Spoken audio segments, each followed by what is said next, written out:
I am your physics faculty Amit Sharma. आज से हम स्टार्ट करने वाले हैं क्लास 10th की वन शॉट सीरीज।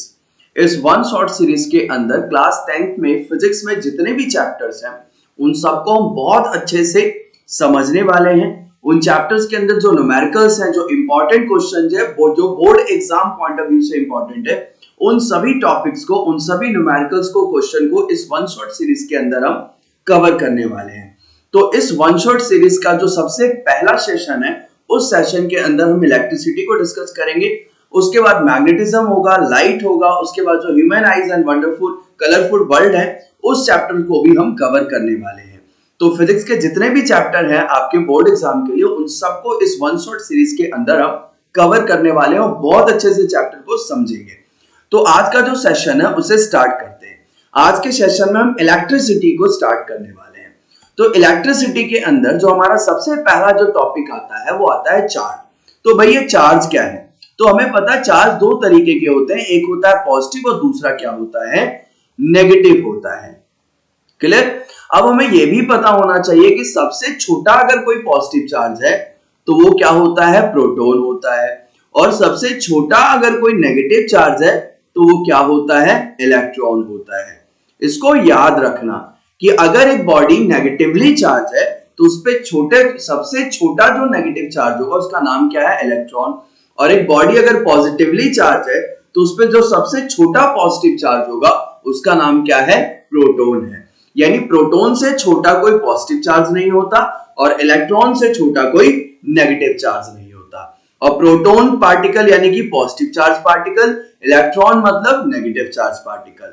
और मजे की बात यह है कि इन दोनों का जो चार्ज की वैल्यू होती है, इनका जो मैग्नीट्यूड होता है वो सेम होता है।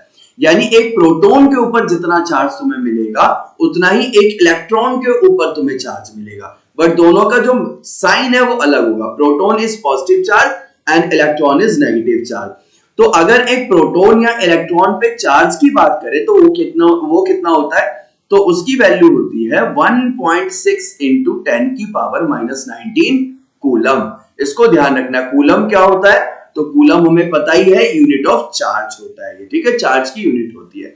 तो इसको रट लेना है। एक इलेक्ट्रॉन या एक प्रोटॉन के ऊपर कितना चार्ज मिलता है हमें? 1.6 इंटू 10 की पावर -19 कूलम। ओके, एक और कुछ बेसिक बातें कर लेते हैं। अगर मैंने कहा कि मेरे पास दो चार्जेस हैं और दोनों ऑपोजिट नेचर के हैं, यानी पॉजिटिव और एक नेगेटिव है, तो अगर दो ऑपोजिट नेचर के चार्जेस होते हैं तो दोनों एक दूसरे को अट्रैक्ट करते हैं, अपनी तरफ खींचते हैं। यहीं अगर दोनों सेम नेचर के चार्ज हैं, अगर मान लो दोनों पॉजिटिव हैं या दोनों नेगेटिव हैं, तो दोनों एक दूसरे को क्या करेंगे? रिपेल करेंगे, धक्का देके एक दूसरे को दूर भगाएंगे। तो ये को यहाँ पे भी ये देखो जरा, ये क्या है? पॉजिटिव चार्ज और ये क्या है? दूसरा पॉजिटिव चार्ज। इन दोनों पॉजिटिव चार्ज ने एक दूसरे को क्या किया? दूर भगाया। यहाँ क्या है? एक नेगेटिव चार्ज और यहाँ क्या है? दूसरा नेगेटिव चार्ज। इन दोनों ने भी एक दूसरे को क्या किया? दूर भगाया। दूर भगाने का मतलब हो गया रिपेल करना, और पास यानी एक दूसरे को अपनी तरफ खींचने का मतलब क्या हुआ?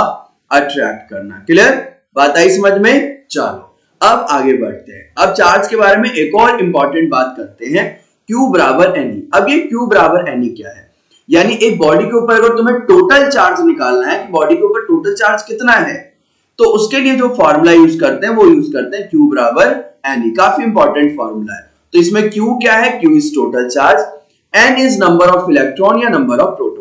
यानी इस बॉडी पे कितने इलेक्ट्रॉन हैं या कितने प्रोटॉन है, यानी कहने का मतलब उस बॉडी पे कितने चार्ज पार्टिकल है, तुम्हें वो देखना है। क्लियर? E क्या होता है? E अभी मैंने बताया। E की वैल्यू कितनी होती है? 1.6 इंटू 10 की पावर -19 कूलम। यानी एक इलेक्ट्रॉन या प्रोटॉन के ऊपर जो चार्ज है वो। अब इसे जरा ऐसे समझो। मैंने कहा मेरे पास एक बॉडी है और उस बॉडी के ऊपर 100 इलेक्ट्रॉन्स, यानी कितने चार्ज पार्टिकल हैं? 100 चार्ज पार्टिकल हैं। तो इस बॉडी के ऊपर कितना चार्ज होगा वो बताओ। चार्ज पार्टिकल यानी number of charge particle given है और हमें क्या फाइंड करना है? चार्ज फाइंड करना है, टोटल चार्ज। तो टोटल चार्ज निकालने का फॉर्मूला क्या है? Ne। यानी N यानी नंबर ऑफ चार्ज पार्टिकल। तो कितने चार्ज पार्टिकल है? 100। E यानी कि charge on one charge particle. एक चार्ज पार्टिकल के ऊपर कितना चार्ज है? तो 1.6 इंटू 10 की पावर -19। अब हमें इसे सॉल्व करना तो आता ही है।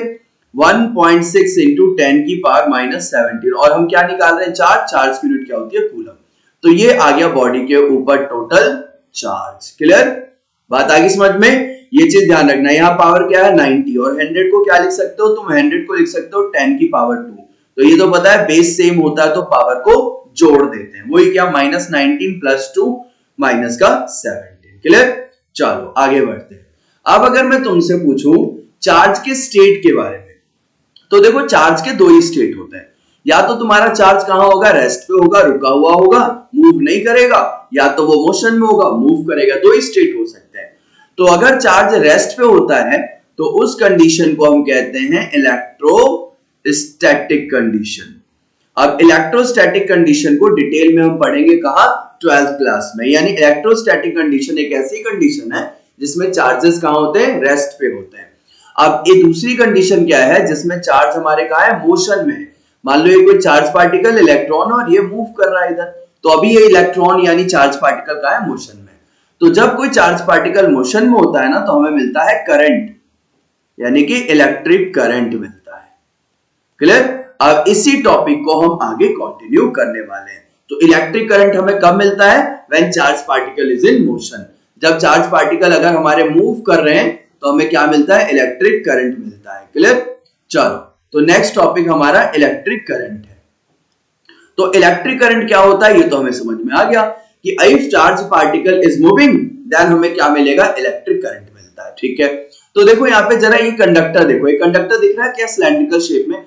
इस कंडक्टर के अंदर काफी सारे इलेक्ट्रॉन्स हैं। क्लियर? ये इलेक्ट्रॉन्स इलेक्ट्रॉन्स इलेक्ट्रॉन्स, इलेक्ट्रॉन्स का मतलब चार्ज पार्टिकल। अब ये चार्ज पार्टिकल क्या कर रहे हैं, तो चार्ज पार्टिकल तो मूव कर रहे हैं, देखो इधर इस डायरेक्शन में मूव कर रहे हैं क्या। तो अगर तुम्हारे चार्ज पार्टिकल मूव कर रहे हैं तो मोशन में है, तो तुम्हें क्या मिलेगा, करंट। यानी ये जो कंडक्टर दिख रहा है, इस कंडक्टर के अंदर तुम्हें क्या मिलेगा, तो इस कंडक्टर के अंदर तुम्हें मिलेगा करंट। क्लियर? बात आई समझ में? तो करंट क्या होता है, flow of charge through an area per unit time.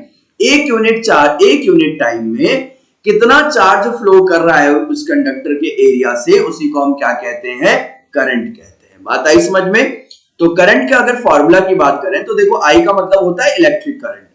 Electric current का जो सिंबल होता है, यहां लिख रहा हूं मैं, देखो आई। तो ये आई से रिप्रेजेंट करते हैं किसे, करंट को। क्यू होता है तुम्हारा चार्ज और टी होता है टाइम। तो करंट का फॉर्मूला क्या आया, करंट का फॉर्मूला आया charge upon time. Clear? I is the current, Q is the total charge and T is the time। अच्छा, तो करंट का फॉर्मूला मिल गया हमें। करंट निकालने का फॉर्मूला क्या है, चार्ज को किससे डिवाइड कर दो, टाइम से, you will get the current. एक और फॉर्मूला तो अभी हमने पढ़ा ना, Q इक्वल्स टू एक और फॉर्मूला क्या होता है, Ne। तो इस Q की जगह तुम Ne भी लिख सकते हो। तो करंट का एक और फॉर्मूला क्या मिला हमें, Ne अपॉन T। बात आई क्या समझ में? तो एक और फॉर्मूला क्या मिल गया हमें करंट का, Ne अपॉन T। नेक्स्ट क्या है भाई हमारा,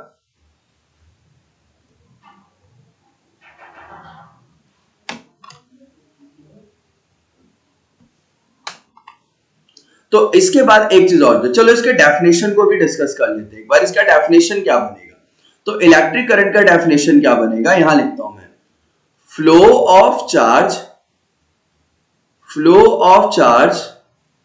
through an area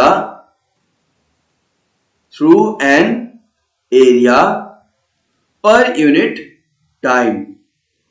flow of charge through an area per unit time is called electric current. यानी कंडक्टर के किसी एरिया से एक यूनिट टाइम का मतलब होता है एक सेकंड में कितना चार्ज पार्टिकल फ्लो कर रहा है, उसी को हम क्या कहते हैं, इलेक्ट्रिक करंट। सिंपल सी बात है, व्हेन चार्ज का particle is flowing through an conductor you will get the current. और करंट का फॉर्मूला क्या है, चार्ज अपॉन टाइम। ओके, चलो अब डिस्कस करते हैं थोड़े यूनिट्स के बारे में। तो भाई अगर मैं तुमसे सिंपल सी बात कहूं यूनिट की, चलो तो चार्ज की यूनिट तो तुम्हें पता है क्या होती है, तो तुम कहोगे चार्ज या चार्ज को रिप्रेजेंट करते हैं। और करंट की यूनिट क्या होती है, तो करंट की यूनिट होती है एम्पियर। करंट की यूनिट क्या होती है, एम्पियर। इसे याद रखना, चार्ज की यूनिट तो कूलम होती है तो पता ही है हमें, और करंट की यूनिट क्या होती है, एम्पियर होती है। इसी तरीके से टाइम की यूनिट क्या होती है, सेकंड होती है। और यही सी यूनिट में जब क्वेश्चन सॉल्व करेंगे तो अगर करंट की वैल्यू अगर हमें दी हुई है किसी और यूनिट में, तो उसे इसी यूनिट में कन्वर्ट कर लेना है एम्पियर में, टाइम को सेकंड में और चार्ज को कूलम में ही रखना है। क्लियर? चलो अब जरा यहां से एक चीज को और समझते हैं अच्छे से। हमें फॉर्मूला पता है equals to Q upon T। अगर मैं कह रहा हूं मेरा चार्ज है 1 कूलम, किसी कंडक्टर से कितना चार्ज फ्लो कर रहा है, 1 कूलम चार्ज फ्लो कर रहा है। ओके, टाइम ले रहा हूं मैं 1 सेकेंड, ठीक है। तो मुझे करंट कितना मिलेगा, तो तुम कहोगे I इक्वल्स टू, अगर यहाँ पे 1 कूलम 1 सेकेंड पुट करेंगे तो ऑब्वियसली करंट कितना मिलेगा, 1 एम्पियर मिलेगा। तो 1 एम्पियर इक्वल्स टू क्या हो गया, 1 कूलम अपॉन सेकेंड। तो इसको ऊपर लेके आओगे तो 1 एम्पियर इक्वल्स टू क्या आ गया, 1 कूलम पर सेकेंड, यानी सेकेंड ऊपर आके पावर -1 हो जाएगा क्या। तो ये रिलेशन भी ध्यान रखना, 1 एम्पियर इक्वल्स टू क्या होता है, 1 कूलम पर सेकेंड होता है। क्लियर। अब इसको डिफाइन भी करते हैं, समझते भी है क्या होता है ये। अगर कहीं आ जाए डिफाइन 1 एम्पियर, 1 एम्पियर क्या है, तो मान लो मैंने कहा कि मान लो ये कोई कंडक्टर है और कंडक्टर के इस एरिया से 1 सेकेंड में, कितने टाइम में, 1 सेकेंड में 1 कूलम चार्ज फ्लो कर रहा है। यानी कंडक्टर के एरिया से, क्रॉस सेक्शनल एरिया से 1 सेकेंड में 1 कूलम चार्ज फ्लो कर रहा है। तो भाई तुम्हें यहाँ पे करंट कितने का मिलेगा, तो ध्यान रखना 1 एम्पियर करंट मिलेगा। यानी 1 एम्पियर करंट कितना होता है, when 1 coulomb charge is flowing through an area in 1 second। अगर 1 कूलम चार्ज किसी एरिया से 1 सेकेंड में फ्लो कर रहा है तो वहां कितना करंट मिलेगा, 1 एम्पियर का करंट मिलेगा। क्लियर, बात आई समझ में। तो 1 एम्पियर को कैसे डिफाइन करेंगे, 1 ampere is defined as if 1 coulomb charge is flowing through an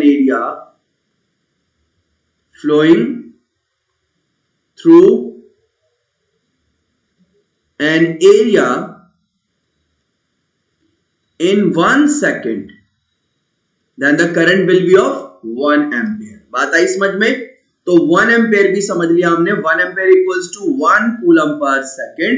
and 1 ampere क्या होता है, अगर 1 कूलम चार्ज किसी एरिया से 1 सेकेंड में फ्लो कर जाए तो वहां पे करंट कितना होगा, 1 एम्पियर। चलो अब आगे बढ़ते हैं, एक छोटा सा क्वेश्चन लेते हैं।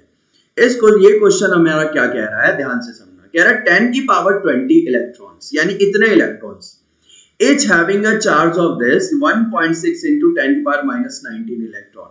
यानी 10 की पावर जो 20 इलेक्ट्रॉन है, इन सभी इलेक्ट्रॉन के पास कितने कितने चार्ज है, 1.6 into 10 की पावर -19 कूलम का चार्ज है। ये एक पॉइंट है A, it passes from A toward another point B।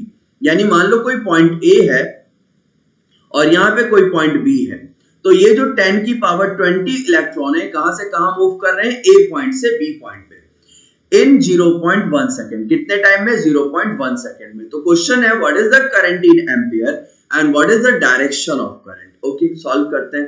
Question कह रहा है कि पॉइंट ए से कितने इलेक्ट्रॉन, 10 की पावर 20 इलेक्ट्रॉन्स, कितने इलेक्ट्रॉन्स किधर मूव कर रहे हैं भाई, बी की तरफ मूव कर रहे हैं। ऐसे ऐसे ऐसे ऐसे ऐसे इस तरीके से तुम्हारे इलेक्ट्रॉन्स किधर मूव कर रहे हैं, बी की तरफ मूव कर रहे हैं। ओके, ए से बी की तरफ मूव कर रहे हैं। कितने टाइम में, 0.1 सेकेंड में मूव कर रहे हैं। अब 0.1 सेकेंड में मूव कर रहे हैं तो हमसे क्या पूछ रहा है, करंट पूछ रहा है। तो निकाल देंगे करंट। करंट का फॉर्मूला क्या होता है, तो करंट का फॉर्मूला होता है Q अपॉन T। होता है क्या, and Q is equals to NE upon T। तो I इक्वल्स टू, यहाँ पे हमारा जो फॉर्मूला यूज होगा वो NE अपॉन T। NE क्यों, क्योंकि हमें नंबर ऑफ इलेक्ट्रॉन्स गिवन है। ये 10 की पावर 20 जो है एक्चुअली में n है। यहाँ पे कह रहा है 10 की पावर 20 इलेक्ट्रॉन्स, यानी इतने इलेक्ट्रॉन्स मूव कर रहे हैं पॉइंट ए से बी की तरफ 0.1 सेकेंड में। तो बताओ कितना करंट मिलेगा, तो लगा दो भाई, अब सॉल्व कर दो। तो I इक्वल्स टू n की वैल्यू तो हमें पता ही है कितना है, 10 की पावर 20। E की वैल्यू भी गिवन है, E यानी कि चार्ज ऑन 1 इलेक्ट्रॉन, 1.6 into 10 की पावर -19 अपॉन में टाइम कितना है, 0.1 सेकेंड। ओके, तो ये देखो इस पॉइंट से मैंने इस पॉइंट को उड़ा दिया, यानी 0.1 वाला जो पॉइंट है, 1.6 वाला जो पॉइंट है उसको मैंने उड़ा दिया। तो नीचे तो 1 है तो उसको तो हटा ही दो। तो क्या बचा भाई, ये बचा 10 की पावर 20 into 60 into 10 की पावर -19।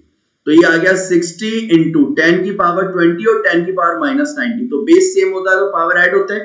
तो 20 - 90 क्या बचेगा, 10, which is equals to 160 ampere. आ गया करंट। यानी कि अगर 10 की पावर 20 इलेक्ट्रॉन पॉइंट ए से बी की तरफ मूव कर रहे हैं 0.1 सेकेंड में, तो हमें कितना करंट मिलेगा भाई, हमें मिलेगा 160 एम्पियर। अच्छा, इसने एक चीज और भी पूछा है, what is the direction of current. Direction of current भी पूछा है, आगे उसे हम समझेंगे, बट इतना बता देता हूं मैं तुम्हें कि अगर इलेक्ट्रॉन इधर मूव कर रहा है, इस डायरेक्शन में मूव कर रहा है, तो करंट की डायरेक्शन ना इलेक्ट्रॉन की डायरेक्शन के ऑपोजिट होती है। क्लियर? तो अगर इलेक्ट्रॉन इधर मूव कर रहा है तो करंट इसके ऑपोजिट डायरेक्शन में मूव करेगा। तो यहां इलेक्ट्रॉन कहां से कहां मूव कर रहा है? Point A to B. तो करंट किधर मूव करेगा? तो करंट मूव करेगा from point B to A, यानी करंट की डायरेक्शन किधर हो जाएगी? बी से ए की तरफ। क्लियर? बात आई समझ में? चलो एक और क्वेश्चन देखते हैं, वो भी अच्छा क्वेश्चन है, लेकिन उसका आंसर तुम लोग बताओगे। अब इस क्वेश्चन में क्या पूछा है? कह रहा how many electrons pass through a lamp in 1 minute if current is 300 milli ampere. Okay, अब हाउ मेनी इलेक्ट्रॉन्स पूछ रहा है भाई यहाँ पे।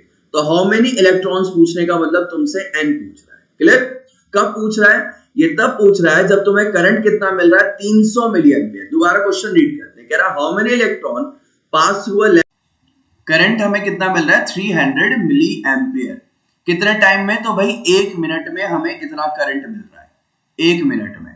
तो हमसे क्या पूछ रहा है? एन पूछ रहा है, यानी नंबर ऑफ चार्ज पार्टिकल पूछ रहा है। चलो फाइंड करते हैं, लेकिन फाइंड करने से पहले मैंने तुम्हें बताया कि करंट की जो वैल्यू होनी चाहिए वो एम्पियर में होनी चाहिए, और यहां जो इसने करंट की वैल्यू है किसमें दी है? Milli ampere. तो मिली एम्पियर को सबसे पहले एम्पियर में कन्वर्ट करो। तो मिली एम्पियर को एम्पियर में कन्वर्ट करने के लिए किससे मल्टीप्लाई कर दो? 10 की पावर -3 से मल्टीप्लाई कर दो। क्लियर? तो ये बन गया तुम्हारा एम्पियर। और टाइम को किससे मल्टीप्लाई कर दो? तो टाइम को मल्टीप्लाई कर दो, सॉरी, 1 मिनट में कितना सेकंड होते हैं? 60 सेकंड। टाइम को सेकंड में लेना है। तो तुम्हें टाइम पता है और करंट पता है, ये दो चीज पता है, निकालना क्या है? एन। तो आई का फॉर्मूला क्या होता है? N E upon T. पढ़ा है क्या हमने? तो एन इक्वल्स टू क्या आ गया? आई इंटू टी अपॉन ई। तो आई की वैल्यू कितनी है? 300 इंटू 10 की पावर -3, और टी यानी कि टाइम क्या दिया हुआ है? 60, और ई की वैल्यू तो हमें पता ही है कितनी होती है? 1.6 इंटू 10 की पावर -19। क्लियर? अब जब इसे सॉल्व करेंगे तो हमें किसकी वैल्यू मिल जाएगी? एन की वैल्यू मिल जाएगी।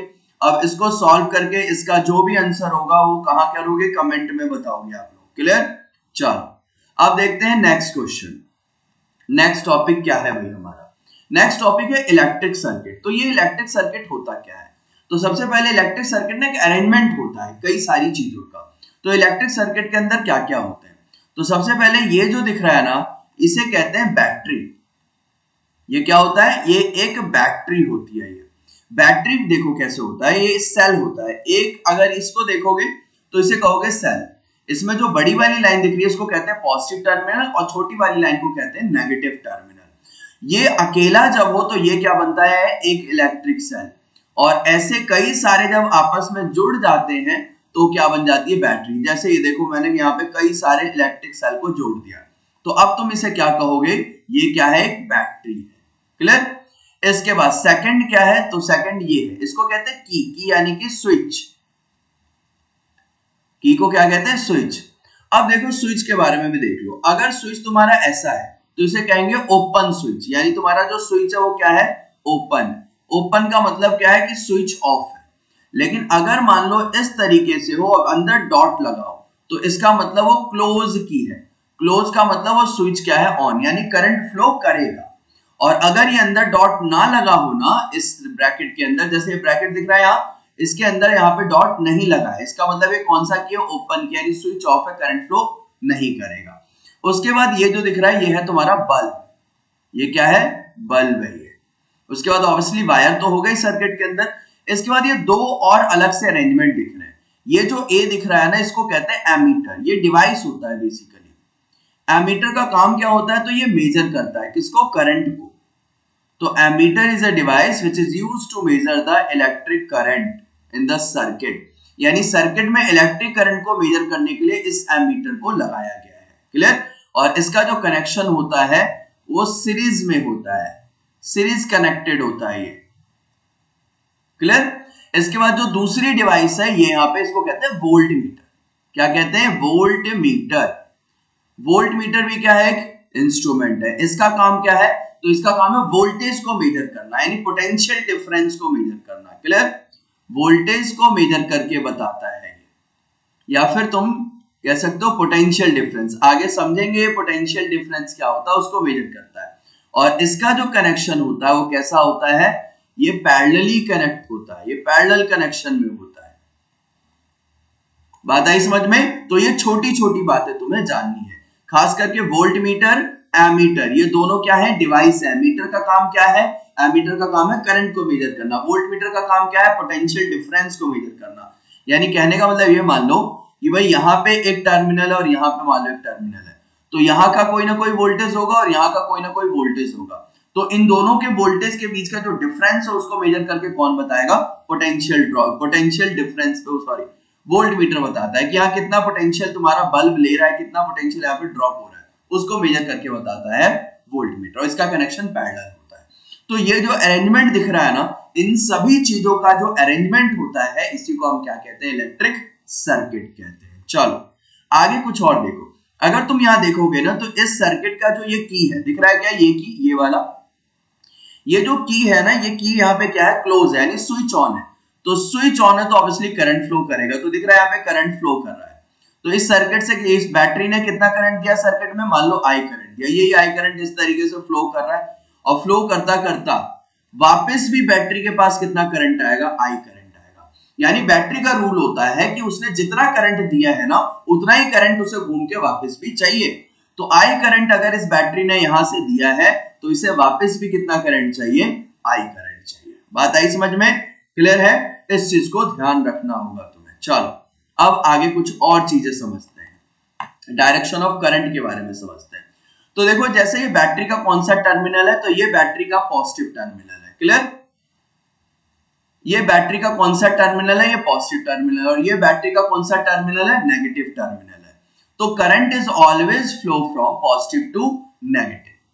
करंट हमेशा किधर से किधर फ्लो करता है? करंट की डायरेक्शन क्या होती है? पॉजिटिव टू नेगेटिव, यानी पॉजिटिव टर्मिनल से नेगेटिव टर्मिनल की तरफ करंट फ्लो करता है। और इलेक्ट्रॉन की जो डायरेक्शन होती है opposite to the direction of current होती है। तो दिख रहा है क्या? ऊपर ऊपर ऊपर, ये देखो डायरेक्शन ऑफ इलेक्ट्रॉन लिया, तो डायरेक्शन ऑफ इलेक्ट्रॉन क्या होगा? करंट का ऑपोजिट। करंट हमारा इधर मूव कर रहा है, रेड लाइन में दिख रहा होगा तुम्हें, करंट इधर मूव कर रहा है, और जो इलेक्ट्रॉन्स है नेगेटिव चार्ज पार्टिकल किधर मूव कर रहे हैं? इस डायरेक्शन में मूव कर रहे हैं सारे नेगेटिव पार्टिकल। तो direction of flow of current is opposite to the direction of flow of current, electric current. अच्छा एक चीज और ध्यान रखना, अगर इसमें नेगेटिव चार्ज पार्टिकल की बात कर रहे हैं तो ऑब्वियसली तुम्हारे पॉजिटिव आयंस भी होंगे। तो पॉजिटिव आयन किधर मूव करते हैं? जिस डायरेक्शन में तुम्हारा करंट होता है उसी डायरेक्शन में तुम्हारे पॉजिटिव आयंस भी मूव करते हैं। क्लियर? तो ये ध्यान रखना, डायरेक्शन ऑफ करंट क्या होता है? Positive terminal to negative terminal. अच्छा एक काम और कह सकते हो, इस पॉजिटिव टर्मिनल को तुम हाई पोटेंशियल का नाम दे सकते हो और नेगेटिव टर्मिनल को तुम लो पोटेंशियल कह सकते हो। क्लियर? लो पोटेंशियल, और इनके बीच का जो डिफरेंस होता है उसको तुम पोटेंशियल डिफरेंस कह सकते हो। इस हाई पोटेंशियल और लो पोटेंशियल वाले टर्मिनल के बीच का जो डिफरेंस होता है ना उसी को तुम क्या कहते हो? Potential difference. जैसे तुम कहते हो कि ये बैटरी है 100 वोल्ट की, कहते हो ना 100 वोल्ट की बैटरी है, 60 वोल्ट की बैटरी है, तो मान लो मैंने कहा ये 60 वोल्ट की बैटरी है, तो ये 60 वोल्ट पता है क्या होता है? इन दोनों के बीच का डिफरेंस होता है। ये तो दो टर्मिनल दिख रहे हैं पॉजिटिव और नेगेटिव, इनके बीच का डिफरेंस जो होता है उसको तुम 60 वोल्ट कह रहे हो। जो 60 वोल्ट की बैटरी लेके आए हो, एक्चुअली में 60 वोल्ट क्या है? वो जो पॉजिटिव और नेगेटिव टर्मिनल होते हैं ना बैटरी में, उनके बीच का वोल्टेज का डिफरेंस होता है वो 60 वोल्ट। क्लियर? तो करंट किधर से किधर फ्लो करता है? तुम कह सकते हो high potential to low potential, क्योंकि पॉजिटिव टू नेगेटिव तो होता ही है, पॉजिटिव का दूसरा नाम हमने क्या रख दिया? हाई पोटेंशियल, और नेगेटिव का लो पोटेंशियल। तो करंट कहां से कहां फ्लो करेगा? High to low. अच्छा एक चीज और ध्यान रखना इसमें, अभी मुझे याद आया है कि तुम्हें पता है कि एक चार्ज पार्टिकल जो होता है, चाहे इलेक्ट्रॉन और प्रोटॉन, उसके ऊपर कितना चार्ज होता है? 1.6 into 10 की पावर -19 कूलम। क्लियर? ये चीज तो तुम्हें याद रखनी है। साथ के साथ तुम्हें यह भी ध्यान रखना है कि number of charge particle in 1 coulomb charge, number of charge particle in 1 coulomb charge, यानी कि मैं कह रहा हूं कि मान लो ये सर्किट है, मान लो यही सर्किट है इस तरीके का, और इस सर्किट से कितना, मान लो यहां ले लो, इस सर्किट से 1 कूलम चार्ज फ्लो कर रहा है। तो 1 कूलम चार्ज का मतलब क्या है? कि वहां से कई सारे चार्ज पार्टिकल फ्लो कर रहे होंगे, उन सबको मिल आके हमें कितना चार्ज मिला होगा? 1 कूलम। तो 1 कूलम के अंदर कितने चार्ज पार्टिकल फ्लो करते हैं? तो ध्यान रखना 6 into 10 की पावर 18 चार्ज पार्टिकल, इतने चार्ज पार्टिकल फ्लो करते हैं अगर तुम्हारा 1 कूलम चार्ज वहां से फ्लो कर रहा है। तो बेसिकली ये 6.25 होता है 6.25 इंटू 10 की पावर 18, लेकिन जिसे नियरली हम 6 के इक्वल मान लेते हैं, तो तुम्हें ये वाली वैल्यू ध्यान रखनी है, 6 इंटू 10 की पावर 18 इलेक्ट्रॉन्स। यानी एक कूलम चार्ज में कितने चार्ज पार्टिकल मूव करते हैं या फ्लो करते हैं, 6 इंटू 10 की पावर 18। क्लियर? चलो अब बढ़ते हैं थोड़ा और आगे। नेक्स्ट को सिंबॉलिक रिप्रेजेंटेशन, इसको ध्यान रखना है। मैंने समझाया सेल, तो सेल तो अभी हमने समझ ही लिया अच्छे से। सेल का रिप्रेजेंटेशन ये होता है, और जब बहुत सारे सेल तुम जोड़ दोगे तो उसका रिप्रेजेंटेशन ये होता है। ये होता है एसी सोर्स। एसी सोर्स हम बाद में डिस्कस करेंगे। ये एमीटर हमने समझ लिया। एमीटर करंट को मेजर करता है। वोल्ट मीटर किसको मेजर करता है भाई, तुम्हारे वोल्टेज को या पोटेंशियल डिफरेंस को। गैल्वेनोमीटर भी एक डिवाइस होता है, इसको भी बाद में डिस्कस करेंगे। गैल्वेनोमीटर बेसिकली करंट को डिटेक्ट करता है, प्रेजेंस बताता है कि भाई यहाँ करंट है या नहीं है। ये होता है रेजिस्टेंस। ये क्या होता है तुम्हारा, वेरिएबल रेजिस्टेंस। वेरिएबल देखो, ये है सिंपल रेजिस्टेंस और ये है वेरिएबल रेजिस्टेंस। तो रेजिस्टेंस और वेरिएबल रेजिस्टेंस में क्या फर्क होता है, तो रेजिस्टेंस जिसकी वैल्यू फिक्स है उसको कम ज्यादा नहीं कर सकते। वेरिएबल रेजिस्टेंस वो है जिसकी वैल्यू को तुम कम ज्यादा कर सकते हो। नेक्स्ट है तुम्हारा बल्ब। ये सिंबल बल्ब का होता है। ये होता है क्लोज स्विच की। अभी मैंने बताया भी, इसको तुम ऐसे भी रिप्रेजेंट कर सकते हो। ओपन स्विच की को तुम ऐसे कर सकते हो। ये है तुम्हारा क्लोज प्लग की और ये है क्लोज टैपिंग की। तो ये कुछ सिंबल्स हैं जिसके बारे में तुम्हें पता होना चाहिए। अच्छा, एक चीज और बता देता हूं, अगर तुम्हारे वायर ज्वाइंट होते हैं तो इस तरीके से रिप्रेजेंट करते हैं। क्लियर? दो वायर ज्वाइंट हो रहे हैं और अगर तुम्हारा एक के ऊपर से दूसरा वायर जा रहा है तो इस तरीके से रिप्रेजेंट करते हैं। तो ये कुछ सिंबल हैं जिनको बस ध्यान रखना और कुछ नहीं, ये ज्यादा इंपॉर्टेंट नहीं है, बस इनको याद रखना है। नेक्स्ट टॉपिक है तुम्हारा पोटेंशियल डिफरेंस। इंपॉर्टेंट टॉपिक है ये। पोटेंशियल और पोटेंशियल डिफरेंस क्या होता है, तो डिफरेंस का मतलब तो तुम्हें पता ही है, दो चीजों को माइनस करना विल गिव डिफरेंस। क्लियर? तो दो पॉइंट का पोटेंशियल है, उनको माइनस कर दो, तुम्हें क्या मिल जाएगा, पोटेंशियल डिफरेंस मिल जाएगा ऑब्वियसली। तो अब एक चीज देखो, यहाँ पे पोटेंशियल और पोटेंशियल डिफरेंस क्या होता है। मान लो यहाँ पे इन्फिनिटी है। इन्फिनिटी का मतलब बहुत दूर पे, डिस्टेंस काफी दूर है। यहाँ पे एक कोई चार्ज रखा हुआ है, क्यू चार्ज, और इस क्यू चार्ज को उठा के तुम्हें कहां लेके आना है, ये पॉइंट मान लो ए है, ए पॉइंट तक लेके आना है। क्लियर? तो क्यू चार्ज को उठा के इन्फिनिटी से कहां लेके आना है, किसी एक पॉइंट ए है वहां पे लेके आना है। तो क्या ये अपने आप आ जाएगा? नहीं, अपने आप नहीं आएगा। मान लो यहाँ पे मैंने एक बड़ा सा चार्ज रख दिया प्लस क्यू, तो प्लस क्यू तो इसे रिपेल करेगा ना, रिपेल करेगा, अपने पास आने ही नहीं देगा। अब लेकिन फिर भी तुम्हें क्यू चार्ज को यहां से उठा के इस तरीके से कहां लेके आना है, ए पॉइंट पे लेके आना है। तो तुम्हें क्या करना पड़ेगा, एक काम करना पड़ेगा। किसके ऊपर? इस चार्ज के ऊपर। तो जब हम एक वर्क करते हैं किसी चार्ज के ऊपर, वही हमें क्या देता है, पोटेंशियल देता है। क्लियर? तो पोटेंशियल को रिप्रेजेंट करते हैं वी साइन से, वी सिंबल से। तो potential is nothing but work done per unit charge. तो जो तुम वर्क करते हो ना पर यूनिट चार्ज के ऊपर, वही क्या कहलाता है, तुम्हारा पोटेंशियल कहलाता है। यानी amount of work done to bring a charge from infinity to a given point is called potential. बात आई समझ में? क्लियर है? अब जैसे इस पॉइंट पे भी लेके आए हो, इन्फिनिटी से लेके आ रहे हो, तो इस पॉइंट का भी कोई ना कोई पोटेंशियल होगा, इस पॉइंट का भी कोई ना कोई पोटेंशियल होगा। इसे मान लो V1 और इसे मान लो V2। अब तुम अपने चार्ज पार्टिकल को V1 से V2 तक लेके जा रहे हो, तो V1 से V2 तक लेके जा रहे हो, उसे तुम क्या कहोगे, पोटेंशियल डिफरेंस कहोगे। यानी चार्ज पार्टिकल को किसी एक पॉइंट से दूसरे पॉइंट तक लेके जा रहे हैं, पोटेंशियल डिफरेंस। और चार्ज पार्टिकल को इन्फिनिटी से किसी पॉइंट तक लेके जा रहे हैं, पोटेंशियल। सिंपल सी बात है। क्लियर? और इसको डिटेल में और भी अच्छे से पढ़ोगे तो तुम्हें पता लगेगा पोटेंशियल नाम का तो कोई वर्ड एग्जिस्ट ही नहीं करता। There is always potential difference. Clear? ये चीज हम बाद में डिस्कस करेंगे, लेकिन अभी हम काम की बातें करते हैं। तो पोटेंशियल क्या होता है, यहां लिख दूं क्या मैं, amount of work done,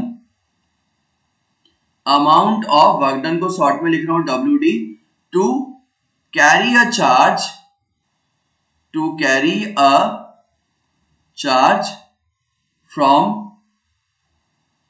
one point to another is called potential difference। एक पॉइंट से दूसरे पॉइंट तक किसी चार्ज को जब लेके आ रहे हैं, उसी को हम क्या कहते हैं, पोटेंशियल डिफरेंस। और इन्फिनिटी से किसी पॉइंट तक लेके आ रहे हैं तो पोटेंशियल। इसका फॉर्मूला क्या होता है, V इक्वल्स टू V, यानी कि potential equals to W upon Q, यानी charge sorry work upon charge. क्या होता है? Work upon charge. चलो, तो क्लियर हो गया ये सारी बातें। ओके, अब थोड़े यूनिट की बातें कर ले क्या, इसके यूनिट्स क्या क्या होते हैं, तो उसके यूनिट्स यही समझ लेते हैं। तो देखो इसके यूनिट क्या क्या होते हैं, मैं यहां समझाने की कोशिश कर देता हूं।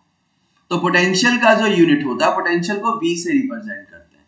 इसका यूनिट होता है वोल्ट, और वोल्ट को भी V से रिप्रेजेंट करते हैं। और वर्क का यूनिट होता है जूल। वर्क का यूनिट क्या होता है? जूल होता है। और चार्ज का यूनिट तो हमें पता ही है क्या होता है भाई, चार्ज का सिंबल क्यू होता है, और इसका यूनिट क्या होता है? कूलम होता है, यानी कि C।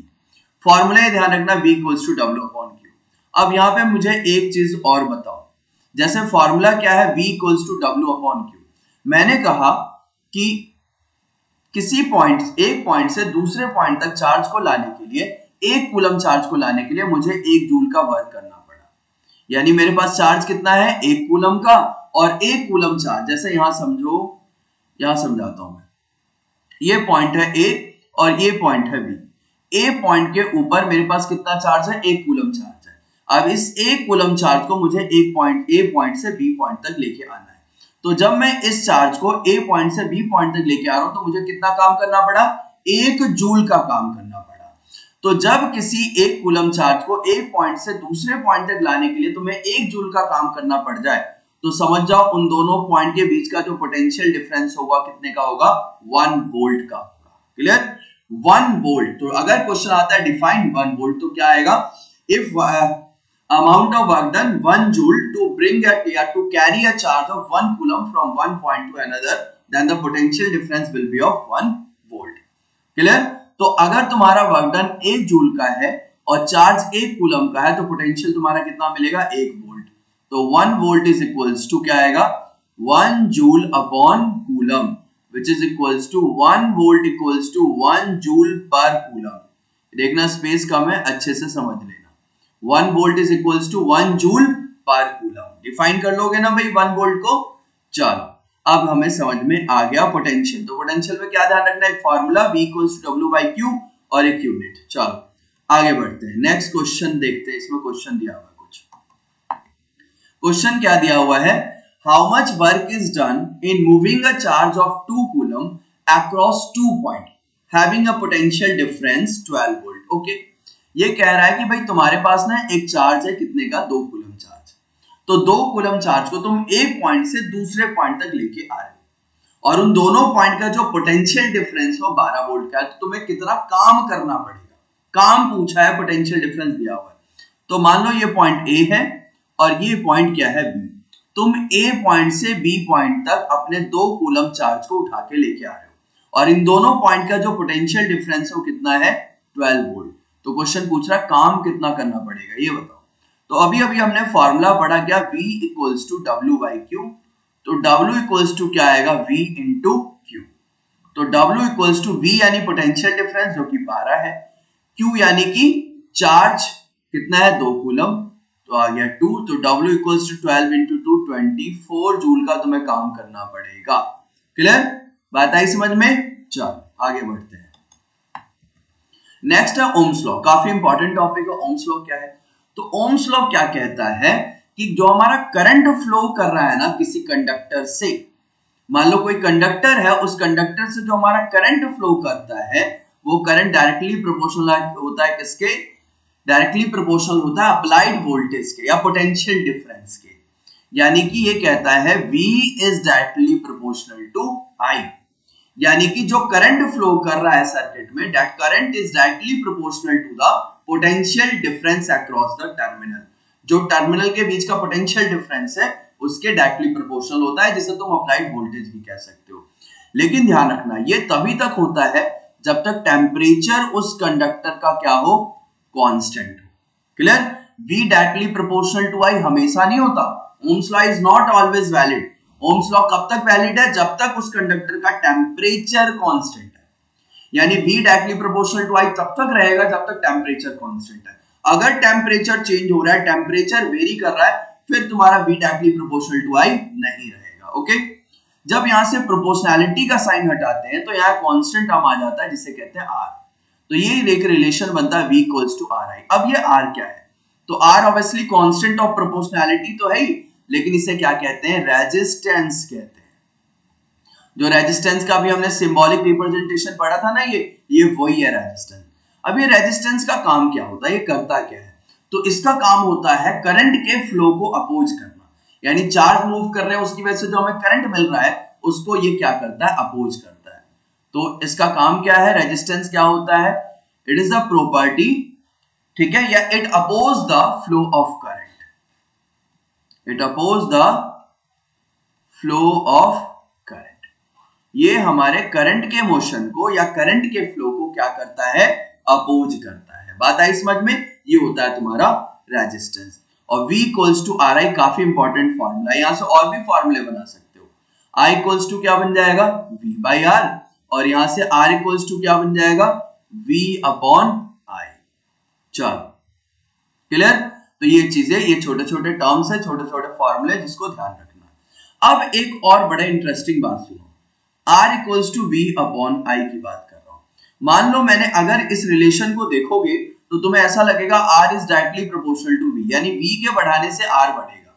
V को बढ़ाओगे तो R बढ़ेगा और I को घटाओगे तो R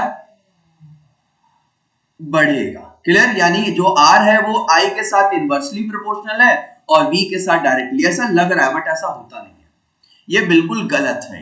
क्लियर? अब ऐसा क्यों होता है इसको समझो। R equals to V upon I कर रहे हैं, तो खुद ही सोचो कि अगर तुम V को बढ़ाओगे तो तुम्हारा I भी तो बढ़ जाएगा ना, according to Ohm's law. V directly proportional to I है। डायरेक्टली प्रोपोर्शनल का मतलब ही क्या है कि अगर तुम इस V को बढ़ाओगे तो तुम्हारा I बढ़ेगा और V को घटाओगे तो तुम्हारा I भी घटेगा। यही तो होता है डायरेक्टली प्रोपोर्शनल का मतलब। तो अगर तुमने V को बढ़ाया उसी टाइम तुम्हारा I भी बढ़ गया, और जितना बढ़ाया उतना बढ़ गया। तो ये R की वैल्यू उतनी की उतनी रहेगी, R की वैल्यू कम नहीं होगी। जैसे एग्जांपल समझो, मान लो तुम्हारे V की वैल्यू है 4 और I की वैल्यू है 2, ठीक है, अभी के लिए। तो इसे जब कैंसिल करोगे तो तुम्हारे R की वैल्यू कितनी आ गई? 2 आ गई। अब तुमने V को बढ़ा दिया, डबल कर दिया, तो डबल करने का मतलब क्या है? 4 से क्या आ गया? 8 आ गया। तो अगर तुमने V को 2 गुना कर दिया तो तुम्हारा करंट भी 2 गुना हो जाएगा according to Ohm's law. V is directly proportional to I, तो करंट भी तुम्हारा डबल हो जाएगा। तो ये भी 2 से क्या आएगा? 4। अब जरा काटो, अब भी तुम्हारा रेजिस्टेंस क्या आया? 2 आया। यानी रेजिस्टेंस तुम्हारा वही रहेगा। रेजिस्टेंस है भी क्या है? कांस्टेंट ऑफ प्रोपोर्शनैलिटी है। लेकिन ये तब तक ही होगा जब तक कि ओम्स लॉ वैलिड है, जब तक कि उस कंडक्टर का टेम्परेचर कांस्टेंट है। बात आई समझ में? चलो, तो ये ओम्स लॉ के अंदर एक और नई चीज पता लगी, क्या? रेजिस्टेंस। रेजिस्टेंस क्या होता है? रेजिस्टेंस वो फिनोमिना होता है जिसकी वजह से करंट को ऑपोजिशन ऑफर होता है, यानी करंट के रेजिस्टेंस क्या करता है? तुम्हारे करंट के फ्लो को अपोज करता है। और समझते हैं इसको अच्छे से। अच्छा, यहाँ पे कुछ कर्व दिया हुआ है, इस कर्व को समझने की कोशिश करते हैं। तो ये कर्व को अगर ध्यान से देखो तो ये है V और इधर क्या है? I। तो V is directly proportional to I, तो डायरेक्टली प्रोपोर्शनल टू I का कर्व हमेशा स्ट्रेट लाइन बनता है। स्ट्रेट लाइन का मतलब क्या है? अगर तुम V को बढ़ाओगे तो भी तुम्हारा I बढ़ेगा। लेकिन यहाँ पे V directly proportional to I, इसका मतलब ये है कि टेम्परेचर क्या है? कंडक्टर का कांस्टेंट है, ठीक है, टेम्परेचर क्या है? कांस्टेंट है। अभी समझाएंगे टेम्परेचर कांस्टेंट वाला भी चक्कर। लेकिन जरा इसको देखो, यहाँ पे V directly proportional to I है क्या? नहीं है। तो V directly proportional to I नहीं है, तो यहाँ पे R कांस्टेंट नहीं होगा। ये बताया ना, R तुम्हारा फिक्स है, R चेंज नहीं हो रहा है। कब तक? जब तक कि V directly proportional to I। अब यहाँ कांस्टेंट नहीं है क्योंकि लाइन देखो ऐसे जा रही है। हम V जितना बढ़ा रहे हैं उतना I हमारा नहीं बढ़ रहा है, ठीक है, यहाँ डायरेक्टली प्रोपोर्शनल था। यानी V को अगर तुमने डबल किया तो तुम्हारा I भी डबल हो गया, V को अगर तुमने 3 गुना किया तो I भी 3 गुना हो गया। ये कर्व ऐसा रिप्रेजेंट नहीं कर रहा है, यानी यहाँ पे ओम्स लॉ वैलिड नहीं हो रहा। अब ऐसा क्यों होता है? ध्यान समझो। जैसे बल्ब है, ठीक है, बल्ब को तुमने चलाया स्टार्टिंग के मान लो 10 मिनट, 15 मिनट, 20 मिनट तो गर्म नहीं होता। लेकिन उसी बल्ब को तुम 10 घंटे तक जला के रखो, 5 घंटे तक जला के रखो, तो क्या होता है? वो गर्म हो जाता है। गर्म होने का मतलब क्या है? उसके पास हीट एनर्जी आई है। तो हीट एनर्जी कहां से आई होगी भाई? जो तुम्हारी इलेक्ट्रिक एनर्जी है वही तो हीट में कन्वर्ट हुआ होगा। यानी अब जो तुम अप्लाइड वोल्टेज दे रहे हो या जो एनर्जी प्रोवाइड कर रहे हो वो पूरी की पूरी एनर्जी इलेक्ट्रिक एनर्जी में नहीं कन्वर्ट हो रही है, उसका कुछ पार्ट किस में कन्वर्ट हो जा रहा है? तुम्हारा हीट में कन्वर्ट हो जा रहा है। यानी अब जो तुम्हारा V है वो डायरेक्टली प्रोपोर्शनल टू I नहीं है। बात आ रही है समझ में? क्लियर? तो ये चीज ध्यान रखना है। अब एक चीज और मैं बता देता हूं, ये कह रहा है which one has more resistance, A और बी। मान लो यहाँ दो कंडक्टर है, ये ए है और ये हमारा बी है। दो कंडक्टर के ग्राफ दिए हुए V वर्सेस I के। अब कह रहा है किसका रेजिस्टेंस ज्यादा है। तो रेजिस्टेंस ना हमें मिलता है एंगल से, ये एंगल देखना पड़ता है। मान लो ए कंडक्टर ने यहाँ पे कितना एंगल बनाया अल्फा और बी कंडक्टर ने कितना एंगल बनाया बीटा। तो एक चीज और ध्यान रखना, V वर्सेस I कर्व में जो रेजिस्टेंस होता है वो 10 और यहां जो एंगल बन रहा है ना अल्फा या बीटा वो होता है। अभी जनरल एंगल मान लेता हूं थीटा, मान लो यहाँ पे एंगल थीटा बन रहा है, इसको ले लेता हूं मैं थीटा। तो रेजिस्टेंस कैसे मिलता है, यहाँ का जो एंगल होगा उसको अगर 10 के साथ लिख दोगे तो तुम्हें क्या मिल जाएगा, रेजिस्टेंस मिल जाएगा। क्लियर? और जिसका एंगल ज्यादा होगा उसका रेजिस्टेंस भी क्या होगा, ज्यादा होगा। तो अब बताओ यहाँ अल्फा या बीटा, इन दोनों में से ज्यादा कौन है? तो तुम कहोगे भाई बीटा ज्यादा है, किससे? अल्फा से। तो अगर बीटा ज्यादा है तो ऑब्वियसली बी वाले का जो रेजिस्टेंस होगा वो क्या होगा, ज्यादा एज कंपेयर टू ए। तो ये ग्राफ के कुछ क्वेश्चन ओम्स लॉ से रिलेटेड है जिनको तुम्हें ध्यान रखना पड़ेगा। क्लियर? और एक चीज और ध्यान रखो, जो ओम्स लॉ को फॉलो करते हैं उनको कहा जाता है ओमिक कंडक्टर, और जो ओम्स लॉ को फॉलो नहीं करते उनको कहा जाता है नॉन ओमिक कंडक्टर। क्लियर? तो देखो स्टार्टिंग में मोस्टली कंडक्टर तुम्हारे ओम्स लॉ को फॉलो कर रहे हैं, लेकिन थोड़ी देर बाद जब उनके पास टेम्परेचर कांस्टेंट नहीं है, जो हम बाहर से एनर्जी प्रोवाइड कर रहे हैं वो एनर्जी हीट में कन्वर्ट हो गई, यानी अब V directly proportional to I नहीं है, उस कंडीशन में वो क्या बन जाता है, नॉन ओमिक कंडक्टर। स्टार्टिंग में तो ओमिक हो गए लेकिन थोड़ी देर बाद क्या बन गए, वो नॉन ओमिक बन गए। क्लियर? चलो अब थोड़ा सा और आगे बढ़ते हैं। अब रेजिस्टेंस के बारे में तो हमने पढ़ ही लिया। रेजिस्टेंस क्या करता है, ये रेजिस्टेंस का सिंबल होता है। रेजिस्टेंस की जो यूनिट होती है वो होती है ओम। ध्यान रखना, ये सिंबल जो है ना इसे कहते हैं ohm. This is the unit of resistance, ohm. इस सिंबल को ओम कहते हैं। रेजिस्टेंस का काम क्या होता है, करंट को अपोज करना। ये एक इसका सिंबॉलिक रिप्रेजेंटेशन है और ये यूनिट का सिंबॉलिक रिप्रेजेंटेशन है। तो एक कंडक्टर की बात करें, इंसुलेटर की बात करें, तो कंडक्टर और इंसुलेटर में से किसका रेजिस्टेंस हाई होगा, तो ऑब्वियसली इंसुलेटर का। क्यों? उसमें तो करंट फ्लो ही नहीं होता ना। कंडक्टर में करंट फ्लो हो रहा है और इंसुलेटर में हो जा रहा है, यानी पूरी तरीके से करंट रुका हुआ है, तो उसका रेजिस्टेंस क्या होता है, काफी हाई होता है। एक और होता है एलॉय, उसको भी डिस्कस करेंगे। चलो थोड़ा और आगे देखते हैं, कॉज ऑफ रेजिस्टेंस। अब रेजिस्टेंस के कॉज है क्या, तो रेजिस्टेंस का देखो बड़ा एक कॉज इंटरेस्टिंग है। बेसिकली क्या होता है, जैसे ये मान लो हमारा पॉजिटिव टर्मिनल है और ये नेगेटिव टर्मिनल है, तो करंट की डायरेक्शन क्या होती है, पॉजिटिव टू नेगेटिव, यानी करंट हमारा ऐसे फ्लो करेगा। तो करंट अगर हमारा इस डायरेक्शन में फ्लो कर रहा है तो इलेक्ट्रॉन किस डायरेक्शन में फ्लो करेगा, इधर। तो ये पॉजिटिव चार्ज पार्टिकल किधर मूव करेंगे, इधर मूव करेंगे। यानी अगर मैं इलेक्ट्रॉन किधर मूव करेगा, इधर, और ये जो पॉजिटिव चार्ज पार्टिकल है या जो मेटल्स आयन है वो कुछ इस तरीके से मूव करेंगे। क्लियर? अब होता क्या है, जो एटम होता है ना उनके पास बहुत सारे चार्ज पार्टिकल होते हैं, और जैसे ही तुमने बैटरी कनेक्ट किया, कुछ चार्ज पार्टिकल इधर कुछ चार्ज पार्टिकल इधर, तो होता क्या है उनके बीच में कोलिजन स्टार्ट हो जाती है, टक्कर स्टार्ट हो जाती है।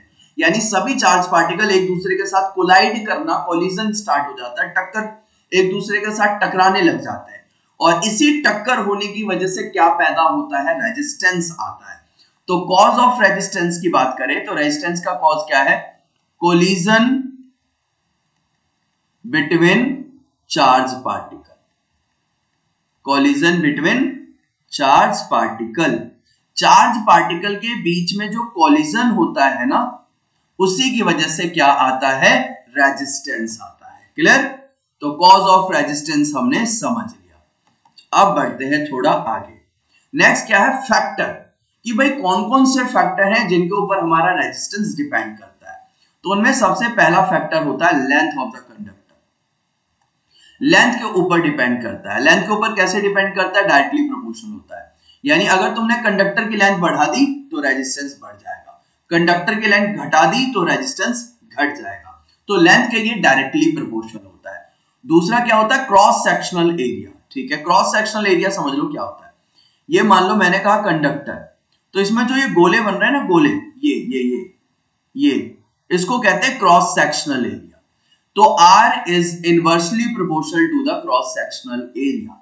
यानी अगर तुम एरिया को बढ़ाओगे तो रेजिस्टेंस घट जाएगा और एरिया को कम करोगे तो रेजिस्टेंस बढ़ जाएगा। क्लियर, बात आई समझ में? तो ये चीज ध्यान रखना। तीसरा जो फैक्टर है ऑब्वियसली मटेरियल है। भाई मटेरियल है, तुम्हारे पास कॉपर है और गोल्ड है, तो ऑब्वियसली गोल्ड का रेजिस्टेंस क्या होता है, कम होता है as compare to copper. Temperature, temperature भी इंपॉर्टेंट फैक्टर है। टेम्परेचर के ऊपर भी हमारा रेजिस्टेंस डिपेंड करता है। तो अगर मैं एक कंडक्टर की, मेटल की बात करूं ना, तो मेटल में ध्यान रखना, अगर तुम टेम्परेचर को बढ़ाते हो तो तुम्हारा रेजिस्टेंस भी बढ़ेगा। क्लियर, टेम्परेचर को बढ़ाओगे तो रेजिस्टेंस बढ़ेगा। टेम्परेचर के बढ़ाने से क्या होता है, अंदर जो चार्ज पार्टिकल है उनको एनर्जी मिल जाती है, और एनर्जी मिलने की वजह से क्या होगा ना, उनकी काइनेटिक एनर्जी बढ़ जाती है, उनकी स्पीड बढ़ जाती है, तो वो जल्दी जल्दी भागना शुरू करेंगे, और जल्दी जल्दी भागना शुरू करेंगे तो उनके बीच में कोलिजन होगा, वो भी जल्दी जल्दी होगा, और कोलिजन होने से क्या आता है, रेजिस्टेंस आता है। क्लियर, तो इस वजह से उनका रेजिस्टेंस बढ़ जाता है, ये चीज ध्यान रखना। अब ये जो दो फैक्टर इनको ध्यान रखो, R is directly proportional to L and inversely proportional to A, इसको मैं कंटिन्यू करूंने वाला हूं। जैसे यहां पे अभी हमने क्या पढ़ा कि R जो है वो डायरेक्टली प्रोपोर्शनल है किसके, L के, यानी लेंथ ऑफ कंडक्टर बढ़ाओगे तो रेजिस्टेंस बढ़ जाएगा, और R is inversely proportional to A, यानी एरिया ऑफ क्रॉस सेक्शन को अगर कम करते हो तो रेजिस्टेंस बढ़ेगा, और एरिया ऑफ कंडक्टर को बढ़ाते हो तो रेजिस्टेंस घट जाएगा। अगर इन दोनों को मुझे एक साथ लिखना हो तो मैं ऐसे लिखूंगा क्या, L अपॉन A, और जब यहां प्रोपोर्शनैलिटी हटाते हैं तो एक कांस्टेंट टर्म आता है रो, इस सिंबल को कहते हैं रो, और ये होता है रेजिस्टिविटी। रेजिस्टिविटी या इसका दूसरा नाम होता है, इसको कहते हैं स्पेसिफिक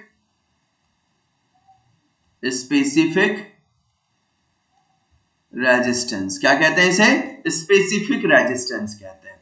यानी रेजिस्टिविटी भी एक तरीके का रेजिस्टेंस ही होता है, कोई अलग से नहीं है, ये भी क्या है, रेजिस्टेंस है।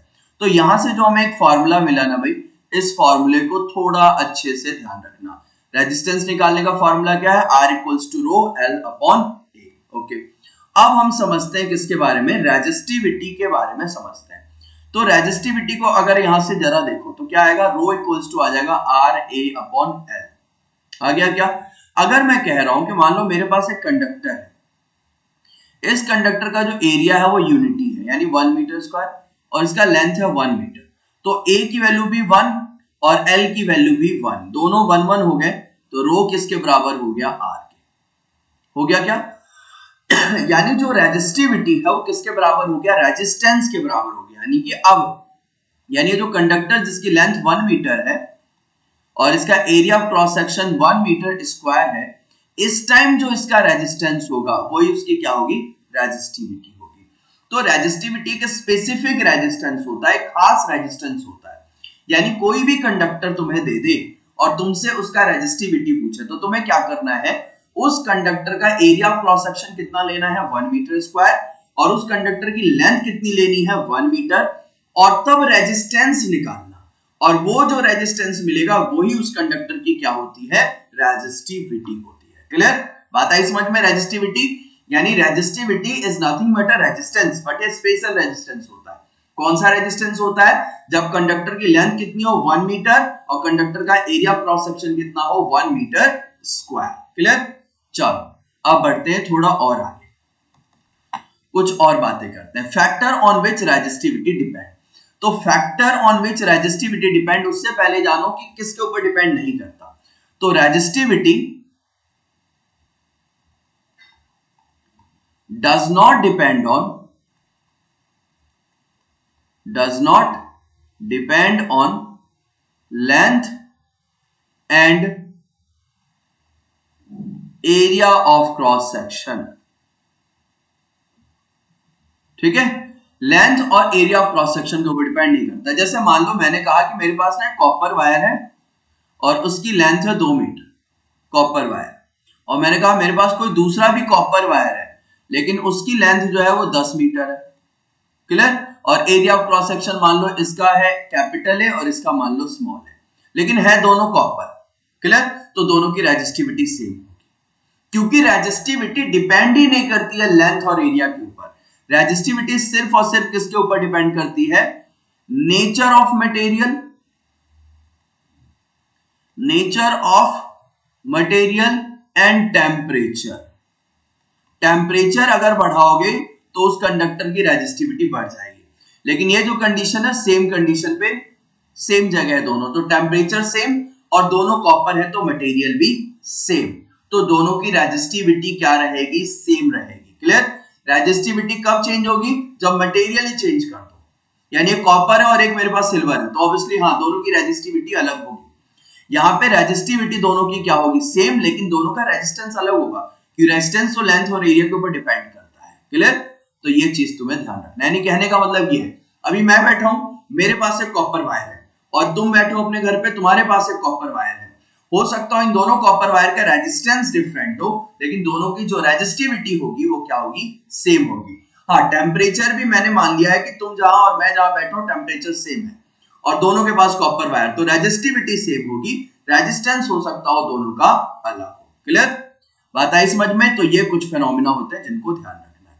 अब तुम मुझे ये बताओगे कि मान लो मैंने कहा कि मेरे पास एक कॉपर वायर है जिसकी लेंथ कितनी है L, area of cross section है A, और ये कोई दूसरा कॉपर वायर है जिसकी लेंथ है 2L और एरिया ऑफ क्रॉस सेक्शन है A/2 और है कॉपर वायर, तो दोनों की रेजिस्टिविटी क्या होगी, तो दोनों की रेजिस्टिविटी होगी सेम और दोनों का रेजिस्टेंस क्या होगा, डिफरेंट होगा, क्योंकि भाई यहाँ पे एरिया ऑफ क्रॉस सेक्शन और लेंथ अलग अलग है, तो हो सकता हो कि इनका रेजिस्टेंस दोनों का क्या हो, अलग अलग हो। क्लियर? चलो अब बढ़ते हैं थोड़ा आगे। अब मुझे यहां पे मैं एक छोटा सा कॉन्सेप्चुअल क्वेश्चन देता हूं तुम्हें बताना। मैंने कहा कि मेरे पास ना एक ये वायर है, ये थिक वायर है। कैसा वायर है, ये थिक वायर है। इसकी लेंथ मैंने कितनी मानी है, L। इसका एरिया ऑफ क्रॉस सेक्शन मान लो मैंने क्या मान लिया, 2A। क्लियर?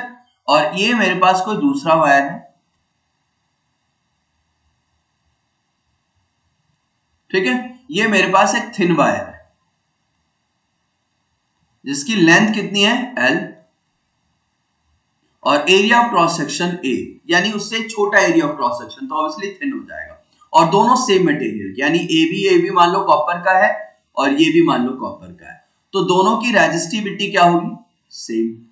क्या दोनों का रेजिस्टेंस भी सेम होगा, नहीं, दोनों का रेजिस्टेंस क्या होगा, डिफरेंट होगा, अलग अलग होगा। क्यों अलग होगा, इसलिए अलग होगा क्योंकि भाई इन दोनों का एरिया क्या है, अलग, रेजिस्टेंस एरिया के ऊपर डिपेंड करता है। क्वेश्चन यही है कि रेजिस्टेंस दोनों का अलग होगा, तो किसका ज्यादा किसका कम, ये बताना है भाई हमें।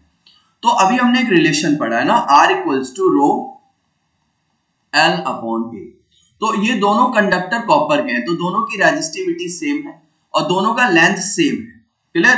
तो अब डिसाइडिंग फैक्टर कौन है, एरिया है। तो जिसका एरिया ज्यादा होगा उसका रेजिस्टेंस क्या होगा, कम होगा, और जिसका एरिया कम होगा उसका रेजिस्टेंस क्या होगा, ज्यादा, क्योंकि resistance is inversely proportional to area. तो इनमें से बताओ एरिया किसका ज्यादा है, इसका एरिया ज्यादा है क्या, 2A। देखो इसका एरिया कम है, ये थिक वायर है, तो ऑब्वियसली इसका एरिया ऑफ क्रॉस सेक्शन क्या होगा, ज्यादा होगा। तो जिसका एरिया ऑफ क्रॉस सेक्शन ज्यादा उसका रेजिस्टेंस क्या होगा, कम, और जिसका एरिया ऑफ क्रॉस सेक्शन कम उसका रेजिस्टेंस होगा ज्यादा। यानी जो थिक वायर होते हैं ना, thick wire have low resistance. जो हमारे पास थिक वायर होते हैं उनका रेजिस्टेंस क्या होता है, low, as compare to thin wire. Clear? बात आई समझ में? तो ये चीज ध्यान रखना, इसको सॉल्व भी कर सकते हो। मान लो इसके रेजिस्टेंस को तुम R1 मान लो, तो R1 कितना होगा, रो L अपॉन में 2A होगा क्या, इसका निकालो, इसका रेजिस्टेंस को मान लो R2, तो R2 इक्वल्स टू क्या आएगा, रो L अपॉन में A। क्लियर? तो रो L अपॉन में A और ये क्या है, रो L अपॉन में 2A। तो ये देखो रो L अपॉन A है, दिख रहा है क्या, तो इस रो L अपॉन A की जगह तुम ये लिख सकते हो R2, क्योंकि R2 की वैल्यू है रो L अपॉन A। तो R1 इक्वल्स टू क्या आ गया, R2, और ये रहा 2, तो R1 क्या आ गया, R2 का आधा आया, नहीं आया। R1 क्या है, R2 का हाफ है, यानी जो थिक वायर है इसका रेजिस्टेंस क्या है, इस वाले का आधा है, R2 का हाफ है। क्लियर? तो हाफ है तो ऑब्वियसली रेजिस्टेंस क्या होगा, छोटा होगा। क्लियर? चलो आगे बढ़ते हैं।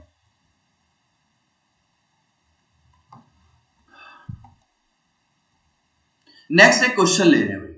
क्वेश्चन क्या है, how much current will an electric bulb draw from 220 volt source. ठीक है भाई, यानी if the resistance of the bulb filament is 1200 ओम। देखो न्यूमेरिकल सॉल्व करने का एक तरीका बताता हूं मैं तुम्हें। जो चीज गिवन है उसे लिखो और जो फाइंड करना है उसे लिखो, और फिर उन दोनों के बीच में ढूंढो रिलेशन कि भाई इन दोनों के बीच का जो फॉर्मूला है वो हमने कहां पढ़ा था, किस टॉपिक में पढ़ा था, और फिर उस फॉर्मूले का यूज करके उसे सॉल्व करो। तो सबसे पहले जो क्वेश्चन में कह रहा उसे देखते हैं। ये कह रहा how much current will an electric bulb drawn from 220 volt source. तो 220 वोल्ट, वोल्ट होने का मतलब ही क्या हुआ, हमें वोल्टेज यानी पोटेंशियल डिफरेंस दिया हुआ है। तो इस क्वेश्चन में पोटेंशियल डिफरेंस दिया हुआ है 220 वोल्ट का। If the resistance of the bulb filament is 1200 ओम, तो रेजिस्टेंस दिया हुआ है 1200 ओम का। हमसे पूछ क्या रहा है, करंट पूछ रहा है ना। क्वेश्चन की फर्स्ट लाइन देखो क्या कह रहा है, हाउ मच करंट, यानी कितना करंट मिलेगा अगर एक इलेक्ट्रिक बल्ब को 220 वोल्ट सोर्स के साथ जोड़ दें और उस बल्ब का रेजिस्टेंस कितना है 1200। ठीक है, तो अभी हमने ओम्स लॉ पढ़ा क्या, V equals to R I. तो I इक्वल्स टू क्या होगा, V बाई आर होगा क्या। तो निकालो भाई I equals to V by R. V कितना है 220 और ये कितना है 1200। क्लियर, आप सॉल्व कर लो आराम से। 220 और 1200, तो जीरो से जीरो को उड़ा दिया, क्या आ गया 22/120। अब इसे काट पीट के इसका आंसर निकल जाएगा, जो भी आएगा उसे एम्पियर में लिख देना, आ गया आपका। क्लियर। अब इसी क्वेश्चन का सेकंड पार्ट क्या कह रहा है, how much current will an electric heater coil draw from 220 volt source if the resistance of the heater coil is 100 ohm. Again यही क्वेश्चन है, दूसरी बार भी हमसे क्या पूछा है, करंट ही पूछा है। अब भी जो पोटेंशियल यानी जो भी हमारा बैटरी है वो 220 वोल्ट की बैटरी, यानी पोटेंशियल कितना दिया हुआ है 220 वोल्ट और रेजिस्टेंस कितना दिया हुआ है 100 ओम। बस पिछले क्वेश्चन में तुमसे क्या कह रहा था, बल्ब के फिलामेंट का रेजिस्टेंस 12 ओम है और इस बार कह रहा है जो हीटर कॉइल है उसका रेजिस्टेंस 100 ओम है। तो बताओ कितना करंट लेगा, फॉर्मूला वही यूज होगा, A equals to V by R. तो V कितना है 220, R कितना है 100, एक जीरो से एक जीरो कट गया, यानी 2.2 एम्पियर करंट। क्लियर, बात आई समझ में। तो जो हीटर कॉइल है वो कितना करंट लेगा 2.2 एम्पियर का। तो इस तरीके से हमने ओम्स लॉ के कुछ क्वेश्चन सॉल्व किए। बढ़े आगे, नेक्स्ट क्वेश्चन क्या कह रहा है इसको भी देखो। अच्छा, नेक्स्ट क्वेश्चन सॉल्व करने से पहले मैं तुम्हें एक चीज बताता हूं। देखो R इक्वल्स टू हमने एक फॉर्मूला पढ़ा क्या, रो L अपॉन A।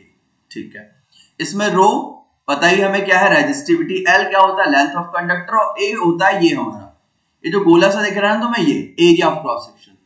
तो एरिया ऑफ क्रॉस सेक्शन क्या होता है पाई R स्क्वायर। ठीक है, अब हमें ये पता है कि R क्या होता है d/2, डायमीटर का हाफ। तो R की जगह पुट कर दो d/2, तो R का स्क्वायर है तो ये क्या हो जाएगा d²/4, क्योंकि R की जगह तुम d/2 पुट करोगे तो d/2 का स्क्वायर क्या आएगा d²/4। तो अगर कहीं डायमीटर दिया हो ना तो रेडियस का हाफ, यानी उस डायमीटर को हाफ करने के चक्कर में मत पड़ना, सीधे डायमीटर की वैल्यू पुट करके भी तुम आंसर निकाल सकते हो, पाई d²/4 कर देना। क्लियर, तो R equals to row L/A है। L A की जगह मैं लिख दूं पाई d²/4। हमें पता है जो सबसे नीचे होता है वो सबसे ऊपर पहुंच जाता है। तो R इक्वल्स टू क्या आ जाएगा, रो 4 को ऊपर भेज देता हूं, 4L अपॉन पाई d²। अब जरा ये एक और फॉर्मूला मिल गया क्या हमें रेजिस्टेंस का, यानी इस फॉर्मूले का भी हम यूज कर सकते हैं, यानी एरिया की जो वैल्यू पाई R स्क्वायर है उसकी जगह पाई d² भी पुट कर सकते हैं। अब इस क्वेश्चन को देखो क्या कह रहा है, कह रहा है resistance of the metal wire of length 1 metre is 26 ohm. ठीक है, ये कह रहा है भाई हमारे पास ना एक मेटल वायर है। ठीक है, मान लो ये मेटल वायर है, इस मेटल वायर की लेंथ कितनी है 1 मीटर और इसका जो रेजिस्टेंस है वो कितना दे रखा है तुम्हें 26 ओम। टेम्परेचर दे रखा है 20 डिग्री सेल्सियस पे। कह रहा है if the diameter of the wire is 0.3 mm, तो डायमीटर दिया हुआ है वायर का कितना 0.3 mm। तो हमसे कह रहा है रेजिस्टिविटी बता दो भाई, तो हमसे पूछ रहा है रो पूछ रहा है, तो यहां से रो भी निकाल लेंगे। तो रो इक्वल्स टू जरा देखो क्या हो जाएगा, rho equals to R pi d² ऊपर चला जाएगा क्या क्योंकि नीचे, और अपॉन में क्या आएगा 4L। तो ये आ गया रेजिस्टिविटी का फॉर्मूला। अब पुट करनी है वैल्यू, तो सारी वैल्यू पुट कर दो। तो रो की वैल्यू R की वैल्यू दी हुई है कितनी 26 ओम। देखो यहाँ पे R की वैल्यू कितनी गिवन है 26 ओम। तो यहां लिखो 26। पाई की वैल्यू कितनी होती है 3.14 और इनटू में डी है, डी यानी डायमीटर, तो डायमीटर कितना 0.3 mm। तो सबसे पहला काम है mm को मीटर में कन्वर्ट करना। तो कभी भी अगर तुम्हें mm को मीटर में कन्वर्ट करना हो ना तो उसे समझ जाओ 1000 से डिवाइड करना होता है, ठीक है। और सेंटीमीटर में कन्वर्ट करना हो तो 10 से। तो क्या तुम इसे ऐसे लिख सकते हो क्या, अच्छा इसके हम अगर पॉइंट हटा दूंगा तो एक और जीरो नीचे आ जाएगा, तो 3 अपॉन में नीचे क्या आ गया 10,000, ठीक है। 10,000 को मैं 10 की पावर 4 लिख सकता हूँ और उस 10 की पावर 4 को मैं अगर ऊपर ले आऊं तो -4 बन जाएगा। यानी जो डायमीटर 0.3 mm है उसको मैं क्या लिख सकता हूँ 3 इंटू 10 की पावर -4 मीटर। तो ये आ गया तुम्हारा r की वैल्यू, ये आ गया 3.14 और डायमीटर की जगह क्या लिखोगे, चलो इसे नेक्स्ट पेज में करते हैं। तो ये फॉर्मूला क्या था भाई हमारा, फॉर्मूला क्या था, rho equals to r into pi D square upon में 4l। वैल्यू पुट करो तो r की वैल्यू कितनी थी 26, पाई की वैल्यू है 3.14 और d की वैल्यू हमने निकाली ना 3 इंटू 10 की पावर -4 का स्क्वायर और अपॉन में 4l और l यानी लेंथ कितना था 1 मीटर, तो l की जगह 1 पुट कर दिया। आगे क्या है कैलकुलेशन, तो कैलकुलेशन हो जाएगा क्या, मैं थोड़ा सा समझाता हूं, बाकी कैलकुलेशन सॉल्व करके आंसर कमेंट में बताओगे। 26 इंटू 3.14 इंटू 3 का स्क्वायर, ये अंदर जो ब्रैकेट में उसका स्क्वायर करो, तो 3 का स्क्वायर क्या हो जाएगा 9 और 10 की पावर -4 का स्क्वायर, तो पावर ना पावर से मल्टीप्लाई होता है, तो आ जाएगा 10 की पावर -8 और नीचे क्या आ गया तुम्हारा 4 आ गया, 4 इंटू 4। तो अब क्या करोगे इन तीनों को मल्टीप्लाई कर दो, ठीक है, उसको 4 से डिवाइड कर देना है, यहां करो 2 और ये कितना आ जाएगा 13, क्लियर। और चाहो तो ये इसे भी 2 से तुम उड़ा सकते हो ना, 2 से ये भी कैंसिल हो जाएगा 3.14 कर दो कैंसिल। ये कितनी बार में जाएगा 2 1 जा 2, 2 5 जा 10, 2 7 जा 15 यानी 1.57।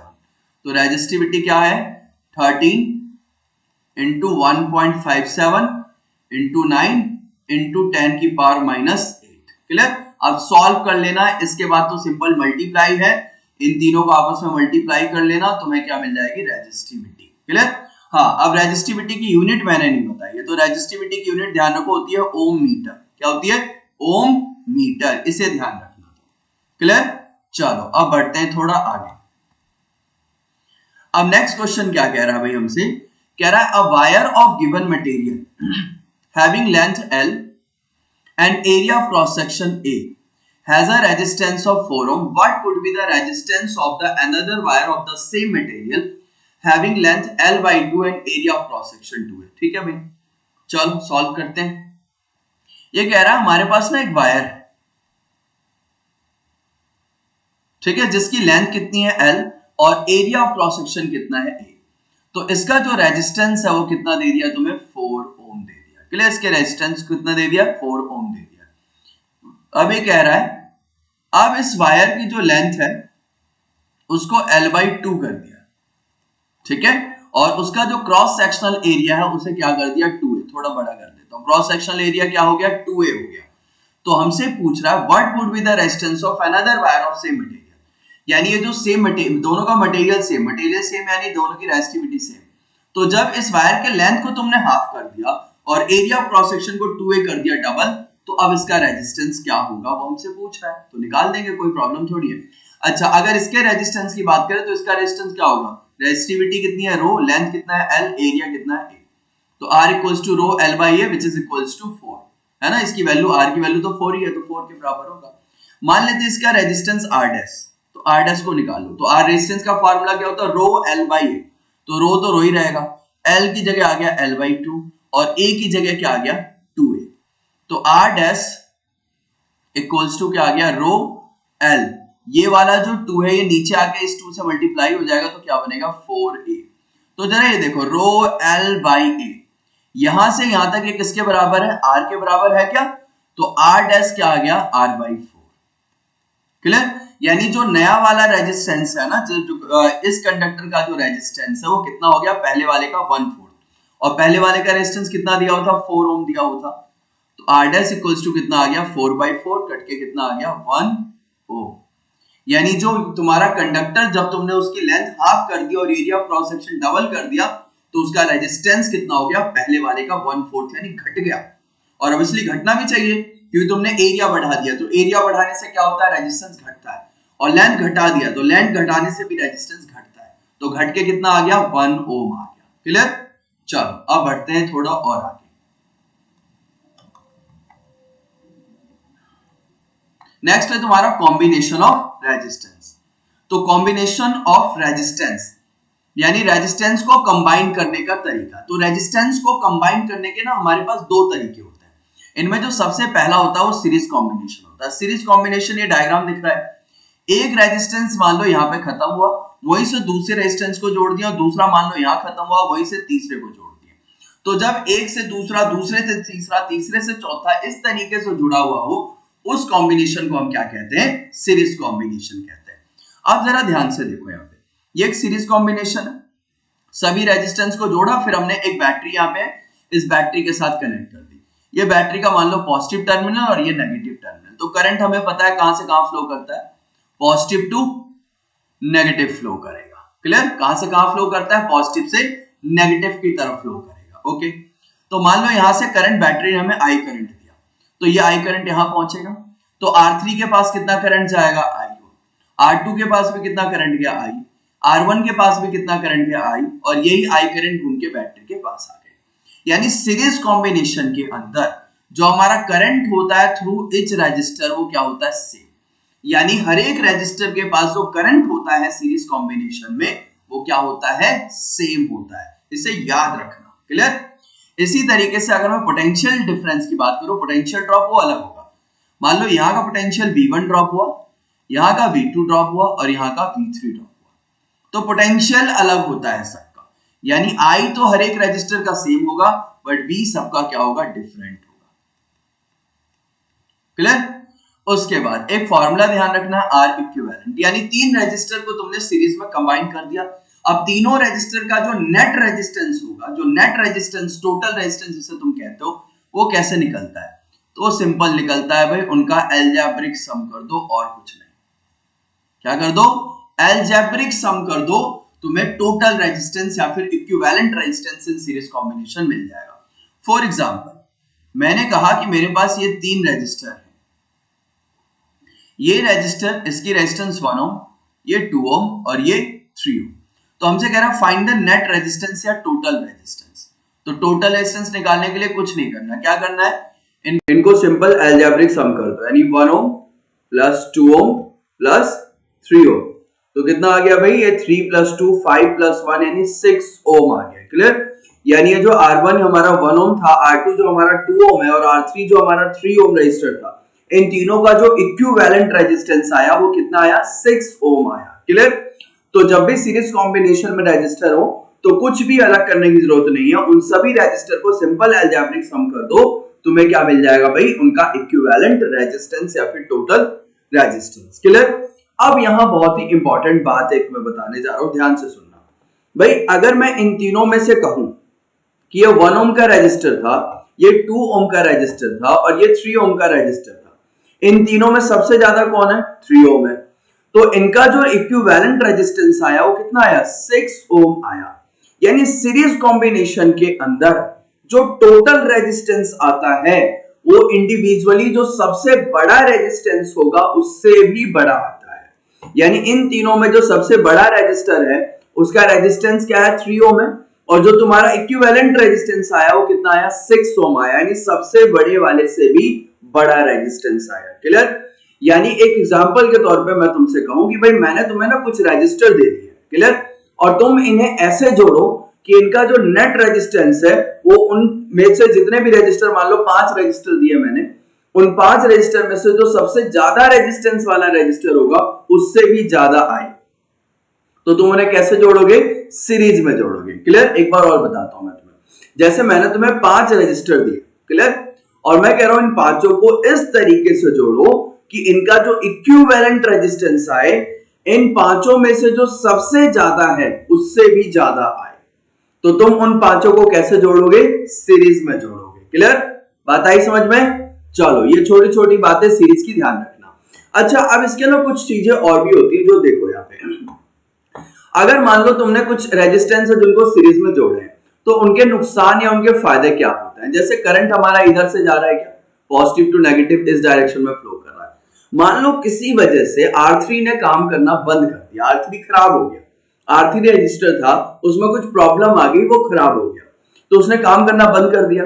अब वो करंट को आगे नहीं फ्लो कर पा रहा है, यानी करंट R3 से आगे नहीं जा पा रहा है, तो क्या होगा भाई, होगा ये कि R1 और R2 तो बिल्कुल सही है और ये दोनों सही होते हुए भी काम करना बंद कर देंगे। क्यों? क्योंकि करंट आगे मूव ही नहीं कर रहा है, करंट आगे नहीं फ्लो कर रहा है क्योंकि R3 खराब हो गया।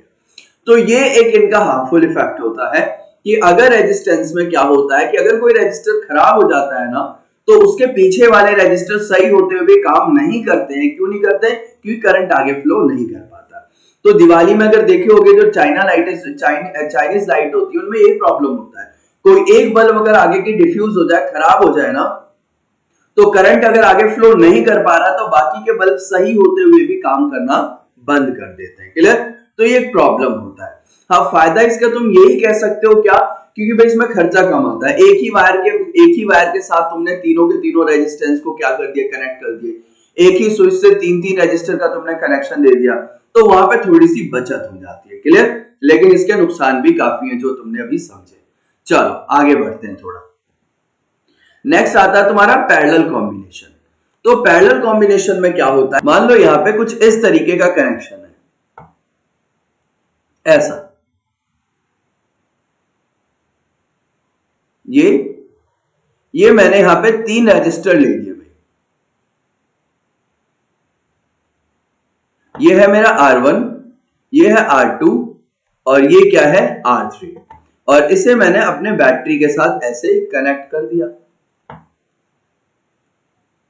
ये है बैटरी का पॉजिटिव टर्मिनल और ये है बैटरी का नेगेटिव टर्मिनल। तो करंट कहां से फ्लो करेगा, पॉजिटिव टू नेगेटिव फ्लो करेगा। मान लो बैटरी से आई करंट गया, तो आई करंट जैसे ही यहां फ्लो करता हुआ इस टर्मिनल पे पहुंचेगा, आई करंट को 3 रास्ते दिख गए, तो 3 पार्ट में बढ़ गया। मान लो यहाँ I1 गया, यहाँ I2 गया और यहाँ पे I3 गया। अब ये I1 करंट R1 से होता हुआ यहां पहुंचेगा, ये I2 करंट R2 से होता हुआ यहां पहुंचेगा और ये I3 करंट R3 से होता हुआ यहां पहुंचेगा, और ये तीनों यहां पहुंच के वापस से क्या बन जाएंगे, I, और ये I करंट बैटरी को वापस मिल जाएगा। क्लियर? तो पैरेलल के अंदर तुमने क्या देखा कि जो हमारा करंट है, जो हमारा I है, वो क्या है, डिफरेंट है across the each resistor. R1 के पास I1 गया, R2 के पास I2 गया और R3 के पास I3 करंट गया, करंट डिफरेंट है। लेकिन यहाँ का जो V होता है, पोटेंशियल ड्रॉप, वो होता है सेम। ध्यान रखना, ये potential drop will be same. क्यों? क्योंकि सब सेम टर्मिनल से बंधे हुए। देखो ये टर्मिनल मैंने A माना और ये टर्मिनल मैंने B माना, तो R1 का जो पोटेंशियल ड्रॉप निकालोगे किस टर्मिनल के अलावा निकालोगे, AB, R2 का भी AB और R3 का भी AB। क्लियर? तो सबका पोटेंशियल ड्रॉप कितना आएगा, V माइनस V है। क्लियर? तो हर एक रजिस्टर का पोटेंशियल डिफरेंस क्या होता है, सेम होता है। यानी अगर मैंने कहा कि R1 के पास V पोटेंशियल ड्रॉप हो रहा है, तो R2 पे भी V होगा और R3 पे भी V होगा। क्लियर? इस बैटरी का पोटेंशियल अगर मैंने कहा V है, तो सबका पोटेंशियल ड्रॉप कितना होगा, V ही रहेगा। क्लियर?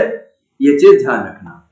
ओके, अब पैरेलल का भी फॉर्मूला होता है। मान लो ये 3 रजिस्टर R1, R2, R3 और तुम्हें इसका इक्विवेलेंट रजिस्टर निकालना है, तो सीरीज में तो सीधे सीधे अलजेब्रिक सम करते हो, लेकिन यहाँ पे इनको रेसिप्रोकल करके सम करना पड़ता है। यानी R1, R2, R3 का रेसिप्रोकल करके सम कर दो, तो वहां से तुम्हें क्या मिल जाता है, equivalent resistance in parallel combination. चलो अब यहाँ पे मैं कुछ चीजें और बताता हूं तुम्हें, कुछ स्पेशल केसेस बताते हैं, फिर आगे बढ़ते हैं। कुछ स्पेशल केसेस समझो। यहां पे special cases for two resistor. अगर मैंने कहा कि भाई मेरे पास ना मान लो 2 रजिस्टर है, एक ये और एक ये, और ये दोनों कैसे कनेक्टेड है, पैरेलल में कनेक्टेड है। मान लो R1 और ये R2, दोनों का कनेक्शन पैरेलल ही है। अब तुम्हें इसका इक्विवेलेंट रेजिस्टेंस निकालना है, तो R इक्विवेलेंट इक्वल्स टू तुम क्या करोगे, 1/R1 प्लस 1/R2। यानी 1 upon R equivalent equals to, solve करो तो क्या आएगा, R2 प्लस R1 अपॉन में R1 इंटू R2। क्लियर? तो रेसिप्रोकल ले लो दोनों तरफ, तो R इक्विवेलेंट क्या आया, R1 इंटू R2 अपॉन में R1 प्लस R2। तो तुम्हें ये चीज रट लेनी है, ये जो फॉर्मूला मैंने यहां लिखा ना, बनाया जो ये स्टार मार्क जो कर रहा हूं उसे रट लेना, कि अगर पैरेलल कॉम्बिनेशन में दो रेजिस्टर हैं तो उन दोनों रेजिस्टेंस का मल्टीप्लाई ऊपर और उन दोनों का प्लस नीचे, तो तुम्हें डायरेक्ट R इक्विवेलेंट मिल जाएगा। फॉर एग्जांपल मैंने कहा कि R1 जो है वो 2 ओम का है और ये R2 जो है वो 3 ओम का है। क्लियर? R1 कितने का, 2 का, और R2 कितने का, 3 ओम का है। तो बताओ इसका नेट रेजिस्टेंस कितना होगा। तो तुम्हें क्या दिख रहा है कि मेरे पास दो रेजिस्टर है और दोनों का है पैरेलल कॉम्बिनेशन में, और मुझे इसका इक्विवेलेंट निकालना है। तो दो रेजिस्टर का इक्विवेलेंट निकालने का फॉर्मूला देखो यहाँ पे लिखा हुआ है, दोनों का मल्टीप्लाई ऊपर, तो दोनों का मल्टीप्लाई यानी 3 इंटू 2, और दोनों का प्लस नीचे यानी 3 प्लस 2। तो आ गया क्या आंसर, आंसर क्या आ गया, 3 इंटू 2 6 और 3 प्लस 2 5, 6 बाई 5। क्लियर? बात आई समझ में? तो ये चीज ध्यान रखना। कुछ और कंडीशन लेता हूं मैं। मान लो कि यही दोनों जो रजिस्टर है ना R1 और R2, ये दोनों आपस में इक्वल हो जाए, इन दोनों को R मान लो, तो अब इनका जो इक्विवेलेंट होगा वो कितना हो जाएगा, R/2 हो जाएगा। क्लियर? ये चीज खुद ही देख लो। तो इस R1 की जगह भी R लिखोगे, R2 की जगह भी R लिखोगे, तो R इंटू R क्या हो जाएगा, R स्क्वायर अपॉन में R प्लस R। तो देखो यहां करता हूं मैं, R स्क्वायर अपॉन में 2R, तो R से R कट गया, क्या आ गया, R/2। यानी कहने का मतलब ये है कि मान लो मैंने कहा मेरे पास दो रजिस्टर है। क्लियर? एक का रेजिस्टेंस 2 ओम और दूसरे का भी 2 ओम, और दोनों पैरेलल में, तो इसका इक्विवेलेंट निकालो। तो मुझे क्या दिख रहा है कि दो रेजिस्टर पैरेलल में है। क्लियर? और दोनों का रेजिस्टेंस सेम है, तो इनका इक्विवेलेंट रेजिस्टेंस इसका हाफ कर दो, तो 2 का हाफ कितना होगा, 1 ओम। क्लियर? तो जब न्यूमेरिकल्स वगैरह क्वेश्चन करोगे तो वहां पे तुम्हारे लिए कैलकुलेशन करना थोड़ा इजी हो जाएगा। तो ये कुछ केसेस हैं जिनको तुम्हें ध्यान रखना है। क्लियर? अब कुछ एक और स्पेशल कंडीशन जिसके बारे में तुम्हें पता होना चाहिए, यही समझ लो। मान लो, यहां समझते हैं। मान लो कि जैसे मैंने कहा कि मेरे पास ना दो रजिस्टर है, एक का रेजिस्टेंस मान लो कितना है, 2 ओम, और एक का रेजिस्टेंस मेरा कितना है, 3 ओम। एक का कितना, 2 ओम, और एक का कितना, 3 ओम है। क्लियर? अब इसका तुम्हें इक्विवेलेंट निकालना है। तो तुम कहोगे भाई दो रेजिस्टर है, दोनों पैरेलल में है, तो दोनों का इक्विवेलेंट कैसे निकलेगा, दोनों का मल्टीप्लाई ऊपर और दोनों का प्लस नीचे, यानी 6/5। ओके, 6/5 को जब तुम सॉल्व करोगे तो कितना आएगा, इसे कैंसिल करो, 1.2 के आसपास आ जाएगा क्या, क्योंकि यहाँ पे क्या बचेगा, 1 0 लगा देंगे, 10 5 2 10, यानी क्या आ गया, 1.2 ओम आ गया क्या, ठीक है। अच्छा, इन दोनों रेजिस्टर में सबसे छोटा रेजिस्टर कौन है, तो 3 और 2 में छोटा कौन है, 2 ओम वाला रेजिस्टर। इक्विवेलेंट रेजिस्टेंस कितना आया, 1.2 आया। यानी कि पैरेलल कॉम्बिनेशन के अंदर जो हमारा इक्विवेलेंट रेजिस्टेंस होता है वो सबसे छोटे वाले रेजिस्टेंस से भी छोटा आता है। क्लियर? ये चीज ध्यान रखना। इनमें सबसे छोटा कौन है, 2 ओम का रेजिस्टेंस, और आर इक्विवेलेंट कितना आया, 1.2। यानी कि equivalent resistance in parallel combination is smallest than the smaller individual resistance. और ये सीरीज में क्या था, आर इक्विवेलेंट किसके बराबर था, सबसे बड़े वाले रेजिस्टेंस से भी बड़ा था। इन series combination equivalent resistance is greater then the greatest individual resistance. Clear? ये चीज ध्यान रखना। अब इसके ऊपर मैं तुम्हें ना एक क्वेश्चन दे रहा हूं जिसे सॉल्व करने की कोशिश करना। जैसे देखो यहाँ पे क्वेश्चन क्या कह रहा है, ये कह रहा है what is the minimum resistance which can be made using 5 resistor each of 1/5 ohm. Okay, अब हमसे क्या कहा है इसने, ये कह रहा है भाई तुम्हारे पास ना 5 रजिस्टर है, ठीक है, और तुम्हें उसको इस तरीके से जोड़ना है कि उनका रेजिस्टेंस कम हो जाए। तो अभी बताया ना कि अगर पैरेलल कॉम्बिनेशन करेंगे तो इक्विवेलेंट रेजिस्टेंस जो मिलेगा वो सबसे छोटे वाले से भी छोटा मिलता है। तो अगर तुमसे कहे ना कि भाई मैंने तुम्हें कुछ रजिस्टर दिया, उसको इस तरीके से जोड़ो कि जोड़ने पे इनका रेजिस्टेंस बहुत कम हो जाए, मिनिमम हो जाए, सबसे छोटे वाले से भी छोटा हो जाए, तो क्या करोगे, उससे पैरेलल जोड़ दो। अगर यही क्वेश्चन उल्टा कर दे कि 5 रेजिस्टेंस मैंने तुम्हें दिए और इन पांचों को ऐसे जोड़ो कि इनका जो इक्विवेलेंट रेजिस्टेंस है वो सबसे बड़े वाले से भी ज्यादा आ जाए, यानी मैक्सिमम आ जाए। तो उनको कैसे जोड़ोगे? सीरीज कॉम्बिनेशन में जोड़ोगे। क्लियर? तो इसका आंसर तो हमें पता है, मिनिमम रेजिस्टेंस कह रहा है भाई, तो कैसे जोड़ दो? पैरेलल जोड़ दो। तो देखो ये 5 रेजिस्टेंस 1 2 3 4 5, इन पांचों को कैसे जोड़ दिया? पैरेलल जोड़ दिया। अब इन पांचों का हमें तुम्हें क्या निकालना है भाई? Equivalent resistance. तो क्या करोगे? 1/1/5, 1/1/5, क्योंकि फॉर्मूला क्या होता है? 1/R1 plus 1/R2। तो ये रहा 1 और ये रहा तुम्हारा R1 प्लस 1/R2। इसी तरीके से ये कहां तक जाएगा? 1/R3 या 1/R4, 1/R5, यानी 5 टाइम तक जाएगा, और सारे के सारे ऐसे ही हैं। अब ध्यान से जरा समझना। तो 1/1/5 का मतलब होता है 5, यानी ये वाला जो 5 है सबसे नीचे वाला सबसे ऊपर चला जाएगा, तो 1 से मल्टीप्लाई होके क्या बन जाएगा? 5, और नीचे 1 है, तो ऐसे यहां भी 5, इस वाले का भी कितना? 5, और ऐसे जो 5 रेजिस्टेंस है उन सबका कितना होगा? 5 5 5 होगा क्या? अब इन सबको जोड़ दो भाई, 5 10 15 20 25, तो 1/R इक्विवेलेंट कितना आया? 25। लेकिन हमें क्या है? 1/R इक्विवेलेंट नहीं निकालना, R इक्विवेलेंट निकालना, तो रेसिप्रोकल ले लो, तो 1/25 ओम आ गया। क्लियर? बात आगे समझ में?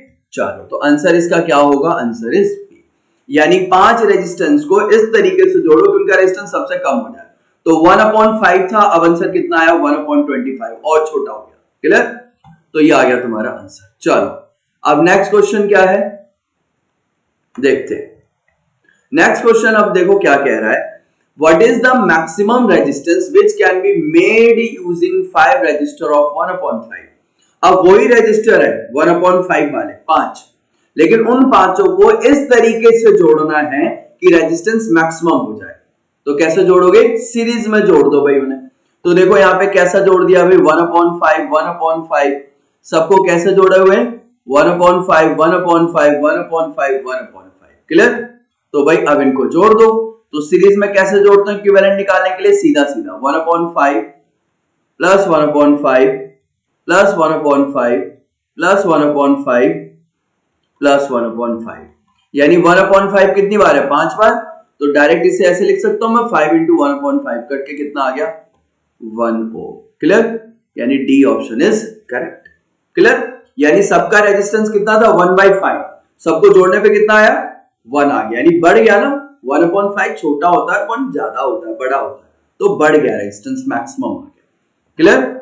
चलो, ये छोटी छोटी बातें जो तुम्हें पता होनी चाहिए थी। एक और क्वेश्चन क्या कह रहा है, इसको भी देखते हैं जरा।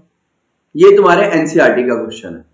ये कह रहा है a piece of wire of resistance R is cut into 5 equal part. This part R then connected in parallel if the equivalent resistance of this combination is R dash, then the ratio R/R dash is okay। ठीक है, करते हैं। ये question क्या कह रहा है कि एक वायर है भाई हमारे पास, ठीक है, जिसका रेजिस्टेंस कितना है? R। तो मान लो ये वो वायर था, ये वो वायर है जिसका रेजिस्टेंस टोटल कितना था? R था। Clear?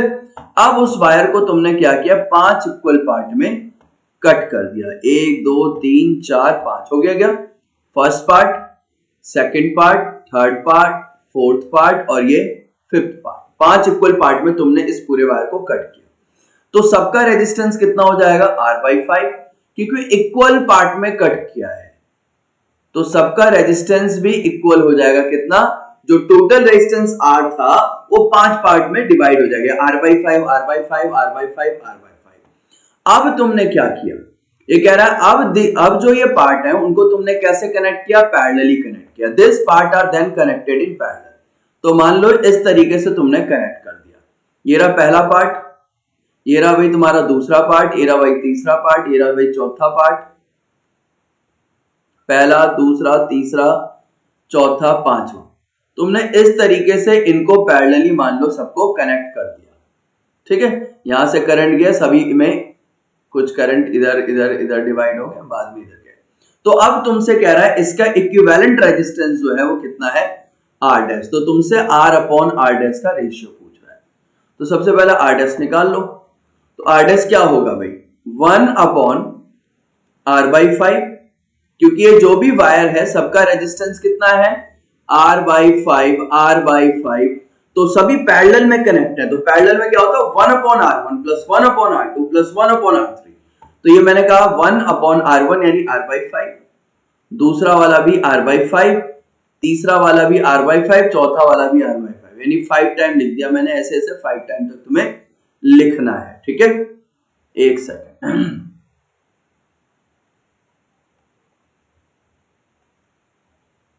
1 upon R dash equivalent resistance यहां लिखते हैं। तो 1 upon R dash equals to कितना हो जाएगा, ये 5 ऊपर चला जाएगा क्या, तो 5 by R plus 5 by R plus 5 by R, कहां तक, 5 बार, अप टू 5 टाइम। तो अगर कोई चीज 5 बार रिपीट हो रही है तो उससे मल्टीप्लाई कर दो 5 से। तो 5 into 5 by R which is equals to 25 upon R. तो 1 upon R dash is equals to 25 by R. तो R dash is equals to कितना भाई, यहां लिख दो मैं, R dash is equals to कितना, आर बाई 25। अब तुमसे क्या पूछ रहा है भाई, तुमसे पूछ रहा है R upon R dash. Okay, तो इस 25 को मैं उधर भेज देता हूं और आर डैश को इधर ले आता हूं। तो आर अपॉन आर डैश कितना आ गया, 25 आया क्या, D is the answer. Clear, बात आई समझ में। तो एक वायर था, उस वायर का रेजिस्टेंस आर था, उसको 5 इक्वल पार्ट में हमने कट किया, तो सभी वायर का रेजिस्टेंस इक्वल ही रहेगा, R by 5, R by 5, R by 5, क्योंकि एरिया ऑफ क्रॉस सेक्शन कितना हो गया, ए रहेगा सबका, सबका लेंथ कितना हो जाएगा, L by 5, L by 5, L by 5। तो अपने फॉर्मूले से निकाल लेना, R equals to rho L by A से सबका आर बाई 5 ही आएगा। क्लियर, और उनको पैरेलली जोड़ा, तो पैरेलल में जोड़ने वाला अपना फॉर्मूला लगा दिया, ये 1 upon R one, 1 upon R two वाला, और वहां से सॉल्व करके हमारा आर बाई आर डैश क्या आ गया, 25। चल अब बढ़ते हैं थोड़ा और आगे। अब कुछ और क्वेश्चन मैं तुम्हें अपनी तरफ से देता हूं। देखो, जैसे मान लो मैंने कहा कि मेरे पास ना एक ये रेजिस्टेंस है, कुछ इस तरीके से कॉम्बिनेशन, मैंने कहा ये आर है, ये आर है, ये आर है, ये कॉम्बिनेशन है, यहां से करंट एंटर कर रहा है और यहां से करंट यहां मान लो बाहर निकल रहा है, ये दोनों टर्मिनल है। तो हमसे पूछा है इक्विवेलेंट रेजिस्टेंस बताओ। तो सीरीज ऑफ पैरेलल के क्वेश्चन हम स्टार्ट कर रहे हैं, ठीक है। अब ध्यान देना, सीरीज ऑफ पैरेलल में मैंने क्या बताया था, पहचानने का तरीका, कि अगर वो सीरीज कॉम्बिनेशन में है तो करंट सेम होगा। अगर रजिस्टर में तुम्हें करंट सेम दिख रहा है तो समझ जाओ वो क्या है, सीरीज कॉम्बिनेशन में है। और पैरेलल कॉम्बिनेशन में मैंने क्या बताया था कि करंट क्या होता है, डिफरेंट। तो अगर रजिस्टर में करंट अलग अलग है तो समझ जाओ किस कैसे कॉम्बिनेशन में, पैरेलल कॉम्बिनेशन में, ठीक है। अब आई करंट यहां से गया, ये आर के पास गया, यही आई करंट यहां पहुंचा, लेकिन जब आई करंट यहां पहुंचा इसको दो पाथ दिख गए, ये और ये। मान लो यहां गया I1 और यहां गया मान लो I2, तो इन दोनों में करंट बढ़ गया क्या, अलग अलग हो गया। इन दोनों में करंट क्या हो गया, अलग अलग हो गया। यानी ये दोनों कैसे हो गए, ये दोनों हो गए पैरेलल कॉम्बिनेशन। क्या हो गया, पैरेलल कॉम्बिनेशन। अब पैरेलल कॉम्बिनेशन का फार्मूला क्या होता है, 1 upon R1 plus 1 upon R2। Clear, तो 1 upon R1 plus 1 upon R2 करोगे तो इनका नेट आ जाएगा। क्लियर, लेकिन एक बात बताओ मुझे, मैंने बताया नहीं था पैरेलल कॉम्बिनेशन में अगर दो रेजिस्टर हैं और दोनों का रेजिस्टेंस सेम है तो उनका नेट रेजिस्टेंस कितना हो जाता है, हाफ कर दो। तो भाई इनका नेट रेजिस्टेंस कितना हो जाएगा, R का हाफ कितना हो जाएगा, R/2। तो ये रहा भाई तुम्हारा एक पहले वाला रेजिस्टेंस R और एक रेजिस्टेंस आ गया कितना, R/2 इन दोनों का। अब ये दोनों तो सीरीज में है, यहाँ पे करंट आई और यहाँ पे भी, इन दोनों में टोटल करंट कितना गया है, आई तो गया, तो ये दोनों आपस में सीरीज में है। तो R प्लस R/2 ऐड कर दो, तुम्हें क्या मिल जाएगा, R इक्विवेलेंट। तो निकाल दो फटाफट से, R इक्विवेलेंट कितना आ गया, एलसीएम ले लो, कितना आ गया, 3R/2। क्लियर, तो इस तरीके से तुम सीरीज और पैरेलल कॉम्बिनेशन को पहचानोगे। एक क्वेश्चन और देता हूं मैं।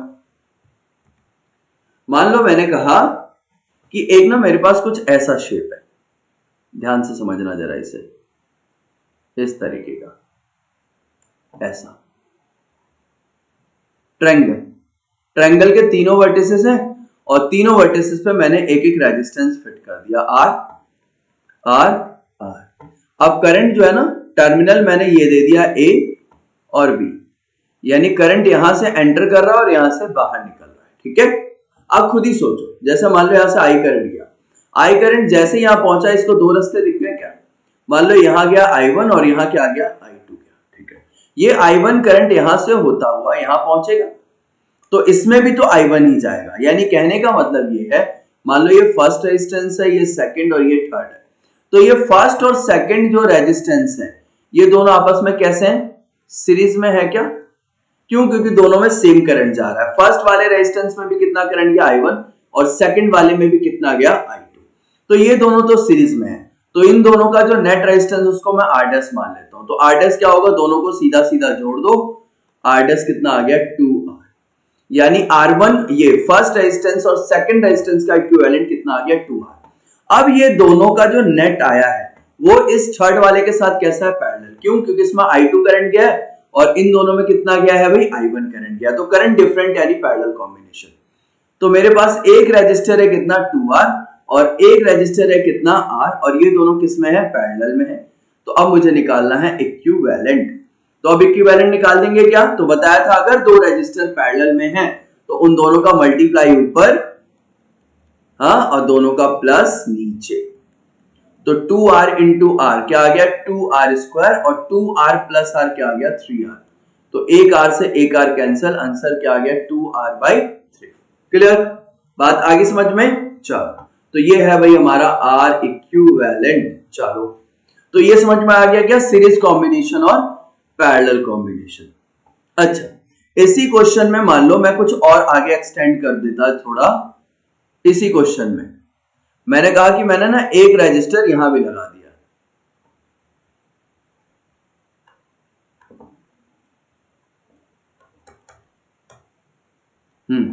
एक रेजिस्टर मान लो मैंने यहां लगा दिया ऐसा, और एक रेजिस्टर मान लो मैंने यहां लगा दिया कुछ ऐसा। ठीक है, अब क्या होगा? अब टर्मिनल भी मैंने कहा करंट यहां से एंटर कर रहा है और यहां से बाहर निकल रहा है। अब क्या होगा भाई? यहां से बाहर निकल रहा है, तो इस पूरे का रेजिस्टेंस तो तुमने निकाल लिया कितना? तो कहोगे 2R/3। अब ये 2R/3 इन दोनों के साथ कैसे होगा? तो इन दोनों के साथ सीरीज कनेक्शन में होगा। क्यों? समझो भाई, यहां से कितना करंट गया? I, ये I1 और I2 दो पार्ट में बट गया, लेकिन इस पूरे के अंदर कितना करंट दौड़ रहा है? तो I करंट ही तो दौड़ रहा है पूरे स्ट्रक्चर। यहाँ I1 I2 दोनों का सम करोगे I, फिर यहाँ पे से I2 आया और यहाँ से I1 आया, वापस से इसमें कितने गए? I, यानी इस पूरे के अंदर कितना करंट है? I, इसके अंदर कितना करंट है? I, और इस वाले के अंदर भी कितना करंट है? I, यानी ये तीनों भी किस कॉम्बिनेशन में है? सीरीज कॉम्बिनेशन में है। क्लियर? तो ऐसे में निकालना हो, मान लो इसका रेजिस्टेंस भी R, इसका भी R, तो अब ये क्या हो गया? ये वाला मान लो, इसको मान लो कोई रेजिस्टेंस 1 2 3 माना था, इसको मान लो 4 और इसको मान लो 5, तो ये 4 वाला रेजिस्टेंस R, और ये हो गया तुम्हारा जो नेट रेजिस्टेंस तुमने निकाला 2R/3 ये, और ये हो गया तुम्हारा फिफ्थ रेजिस्टेंस R। क्लियर? अब तुम्हें इसका नेट निकालना है, तो ये तीनों के तीनों सीरीज में, इनको जोड़ दो, तो अब R इक्विवेलेंट कितना आएगा तुम्हारा? R plus 2R/3 plus R। अब सॉल्व कर लेना, R प्लस R कितना आ गया? 2R प्लस 2R/3, तो कितना आएगा? 6R plus 2R, 8R/3 answer आ गया, 8R/3। क्लियर? बात आई समझ में? तो इस तरीके के तुम इस तरीके से सीरीज और पैरेलल के क्वेश्चन को सॉल्व करोगे। ओके, अब बढ़ते हैं थोड़ा सा और आगे। तो थोड़ा सा और आगे में हमें क्या मिलता है? नेक्स्ट टॉपिक है हमारा heating effect of electric current and its application. Heating effect क्या होता है? सिंपल सी बात बताता हूं मैं तुम्हें। मान लो तुम अपने घर में बल्ब है या फैन है जिसको काफी देर तक यूज करते हो, फैन है, फैन को अगर मान लो तुम अपने घर में 10 घंटे तक लगातार ऑन करके रखते हो, तो क्या होता है? फैन का जो मिडल वाला पोर्शन होता है, बीच वाला पोर्शन, वो गर्म होता है नहीं होता? बिल्कुल हो जाता है।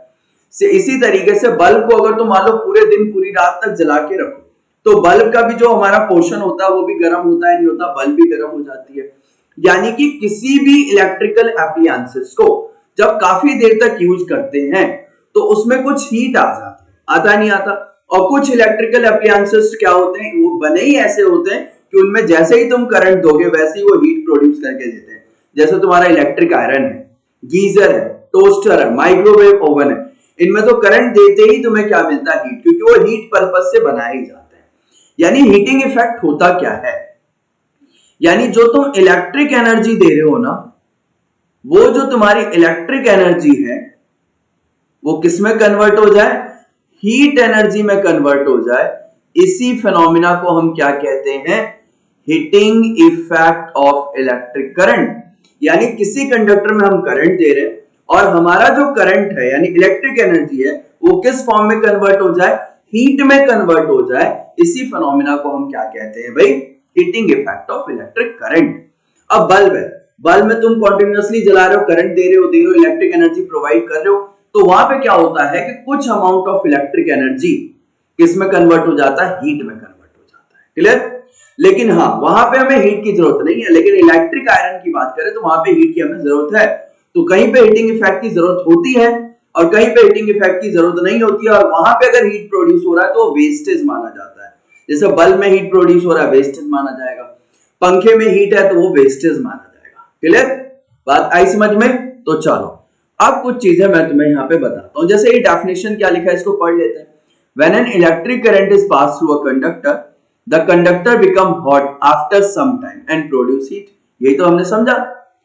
This happened due to the conversion of some electric energy passing through conductor into heat energy. Obviously ये लिखा है हमने, इलेक्ट्रिक एनर्जी किस में कन्वर्ट हो जाता है, हीट एनर्जी में, और इसी को हम क्या कहते हैं, हीटिंग इफेक्ट। अब ये हीटिंग इफेक्ट आता है किसकी वजह से, तो इसका जो मेन रीजन है वो है रेजिस्टेंस।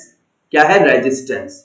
रेजिस्टेंस ही वो कारण है जिसकी वजह से हीट प्रोड्यूस होता है कंडक्टर के अंदर।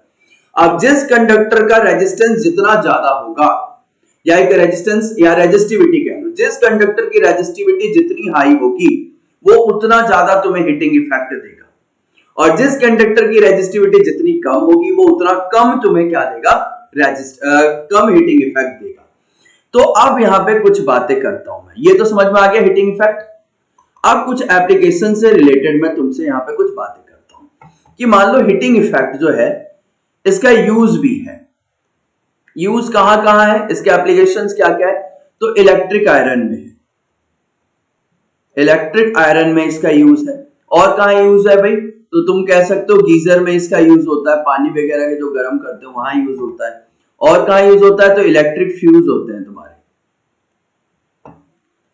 इलेक्ट्रिक फ्यूज है वहां पे यूज होता है। माइक्रोवेव ओवन, ऐसे कई सारी चीजें हैं जहां पे तुम्हारा इसका यूज होता है। ठीक है, इसके बाद एक यूज और ध्यान रखना, क्या, जो तुम्हारे बल्ब के फिलामेंट होते हैं ना वहां पे भी यूज होता है। इसको समझेंगे अलग से, फिलामेंट वाला केस। लेकिन एक चीज समझो, ये जितनी भी चीजें जिनमें क्या है हीटिंग इफेक्ट का यूज हो रहा है ना, ये सारी की सारी चीजें ऐसी मटेरियल से बनी होती है जिसकी रेजिस्टिविटी काफी हाई होती है, क्योंकि जिसकी रेजिस्टिविटी जितनी हाई उसमें उतना ज्यादा हीट प्रोड्यूस होगा। तो ध्यान रखना, एलॉय नाम का एक मटेरियल होता है जिसकी रेजिस्टिविटी काफी हाई होती है, रेजिस्टिविटी यानी कि रो। तो मेटल की रेजिस्टिविटी जो होती है वो थोड़ी कम होती है, किससे, एलॉय से, और एलॉय की रेजिस्टिविटी काफी ज्यादा होती है। तो इलेक्ट्रिक आयरन है या तुम्हारा जो ये है इलेक्ट्रिक आयरन है, गीजर है, इन सबके अंदर, या इलेक्ट्रिक फ्यूज है, इन सबके अंदर जो मटेरियल यूज होता है वो क्या होता है, एलॉयज होता है। एलॉय क्या होता है, एलॉय होता है मिक्सचर ऑफ मेटल्स या mixture of metal and non metal in a fix ratio. दो मेटल या एक मेटल एक नॉन मेटल को मिक्स करके जो हमारा कंपाउंड बनता है उसको एलॉय कहते हैं। क्लियर? एलॉय की रेजिस्टिविटी हाई होती है। तो जितने भी तुम्हारे ऐसे इलेक्ट्रिकल एप्लायंसेस जिनमें हीट का तुम्हें यूज करना हो, किससे बने होते हैं, एलॉय से, और इसकी रेजिस्टिविटी हाई होती है, कोलिजन ज्यादा होगा तो हीट प्रोड्यूस होगा। क्लियर? ये चीजें थोड़े ध्यान रखना। अब कुछ बात मैं फिलामेंट से रिलेटेड कर लेता हूं। अच्छा, फिलामेंट से रिलेटेड करने से पहले कुछ चीजें ध्यान दो कि हीटिंग इफेक्ट निकालने का एक फॉर्मूला होता है, H = I²RT। यहां लिखता हूं मैं, H = I²RT, हीट एनर्जी निकालने का फॉर्मूला होता है। I है करंट, R है रेजिस्टेंस, T है टाइम।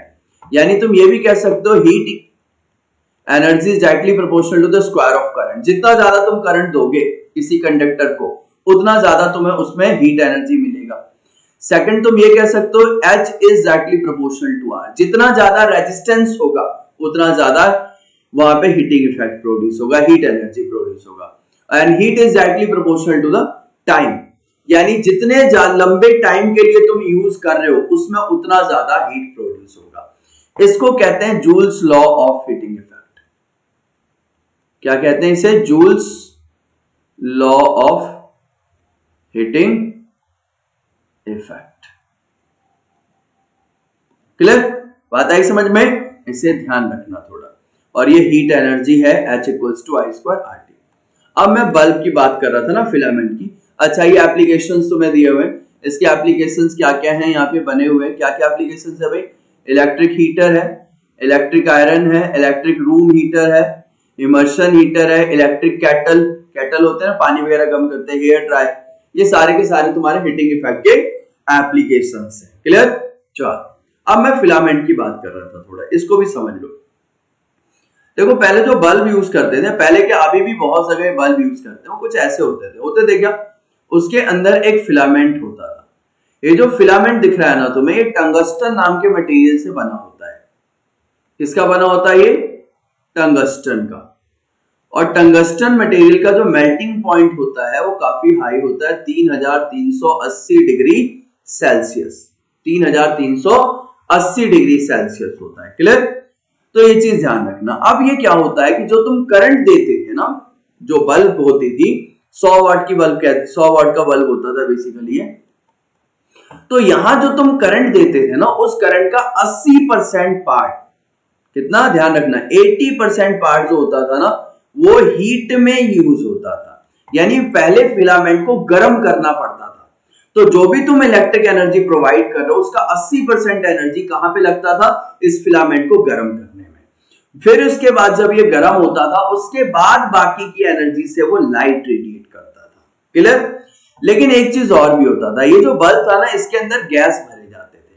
और वो गैस कैसे होते थे?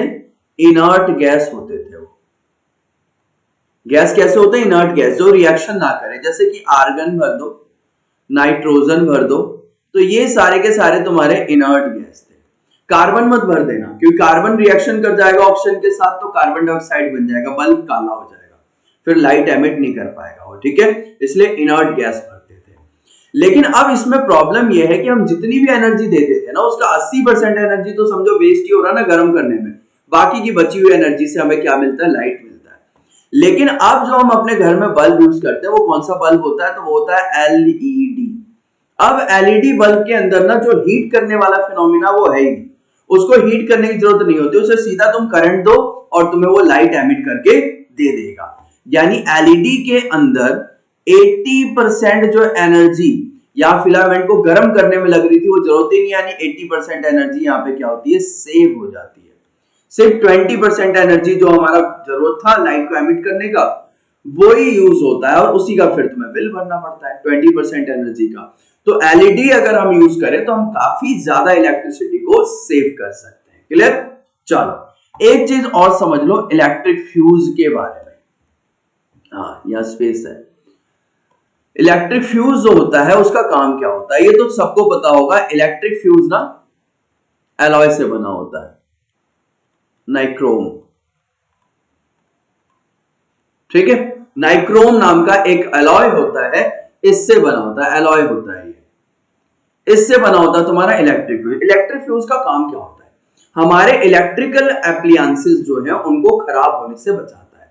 कई बार सडनली क्या होता है कि कई बार हैवी करंट आ जाता है, काफी ज्यादा करंट आ गया, काफी ज्यादा वोल्टेज आ गया, तो उस टाइम क्या होता है कि अगर वो डायरेक्ट आ जाए ना इलेक्ट्रिकल एप्लायंसेस के पास तो खराब हो जाता है। तो अब क्या होता है, हर एक इलेक्ट्रिकल एप्लायंसेस के पास ना एक ऐसा देखा होगा तुमने, एक फ्यूज होता है सिलेंड्रिकल शेप में, ग्लास होता है, उसके अंदर एक वायर होती है, ये वायर ही होती है नाइक्रोम एलॉय की जो बनी होती है। ठीक है? जब सडनली काफी हैवी करंट आता है तो ये ब्रेक हो जाता है, जो वायर है ना क्या हो जाता है? टूट जाता है, ब्रेक हो जाता है। और जैसे ये ब्रेक होता है, कंडक्टिविटी यानी करंट आगे फ्लो करने से रुक जाती है, और जैसे ही करंट आगे फ्लो करने से रुकेगा तुम्हारा इलेक्ट्रिकल एप्लायंसेस जो है वो डैमेज होने से बच जाता है। तो ये काम होता है तुम्हारा इलेक्ट्रिक फ्यूज का। तो इलेक्ट्रिक फ्यूज और जो बल्ब का कॉन्सेप्ट है, इसे तुम्हें ध्यान रखना पड़ेगा। ठीक है? तो समझ में आ गया हीटिंग इफेक्ट का फॉर्मूला क्या होता है, H equals to I square R T, जिसे कहते हैं Joule's law of heating effect. Okay, अब बढ़ते हैं थोड़ा और आगे। एक क्वेश्चन है, क्वेश्चन क्या है, 100 joule of heat is produce is second in a 4 ohm resistance, find the potential difference across the resistor. Okay, हमसे कह रहा है 100 जूल जो हीट है वो प्रोड्यूस हो रहा है हर एक सेकंड, इच सेकंड, कहां पे, 4 ओम का रेजिस्टेंस है उसमें। तो मान लो ये 4 ओम का रेजिस्टेंस है, इस रेजिस्टेंस के अंदर कितनी हीट प्रोड्यूस हो रही है, 100 जूल हर एक सेकंड, यानी एक सेकंड में, टाइम मैंने कितना लिया, एक सेकंड, एक सेकंड में कितनी हीट मिल रही है मुझे, 100 जूल। तो हमसे क्या पूछ रहा है, पोटेंशियल पूछ रहा है। तो एक बात बताओ, पोटेंशियल का फॉर्मूला क्या होता है, V equals to I R. तो यहाँ आर तो पता है मुझे 4 ओम, किसी तरीके से अगर मुझे आई पता लग जाए तो क्या मेरा काम हो जाएगा, क्या, तो आई पता करते हैं, हीट गिवन है। तो हीट का एक फॉर्मूला अभी हमने पढ़ा, आई स्क्वायर आर टी, पढ़ा क्या, तो यहां से निकालो भाई, H की वैल्यू कितनी है 100, आई की वैल्यू तो निकालनी है, आर की वैल्यू कितनी है 4 और टाइम कितना है 1। तो 100 4 मल्टीप्लाई में, इधर आके डिवाइड में, तो इसको उड़ा दो, 4 से 100 कितनी बार में 25, और इधर स्क्वायर है तो क्या लगा दो, रूट। तो I equals to under root 25 which is equals to 5, यानी करंट कितना आ गया 5 एम्पियर। अब तुम्हें क्या निकालना है, पोटेंशियल डिफरेंस यानी कि V। तो V इक्वल्स टू क्या होता है, IR। तो I कितना है भाई 5 और R कितना है 4, तो 5 इंटू 4 क्या आ गया 20 ओम। बात आई क्या समझ में, क्लियर। चलो अब बढ़ते हैं आगे, जो पूछ रहा था वो बता दिया, V कितना आ गया हमारा 20 वोल्ट। नेक्स्ट है तुम्हारा पावर। अब ये पावर क्या है, तो पावर होता है rate of doing work by energy source, यानी तुम इस काम को, किसी भी काम को किस रेट से कर रहे हो उसे क्या कहते हैं, हम पावर कहते हैं। जैसे इसको एग्जांपल के तौर पे समझो, जैसे एग्जांपल लेता हूं, मैंने कहा कि मान लो ये कोई है A, ठीक है, और ये कोई दूसरा पर्सन है कोई B। मान लो 2 स्टूडेंट है, एक है A और दूसरा क्या है B है, क्लियर। मान लो A जो है वो 12 घंटे पढ़ाई करता है, कितने घंटे, 12 घंटे, और B जो है वो कितने घंटे पढ़ता है, 10 घंटे।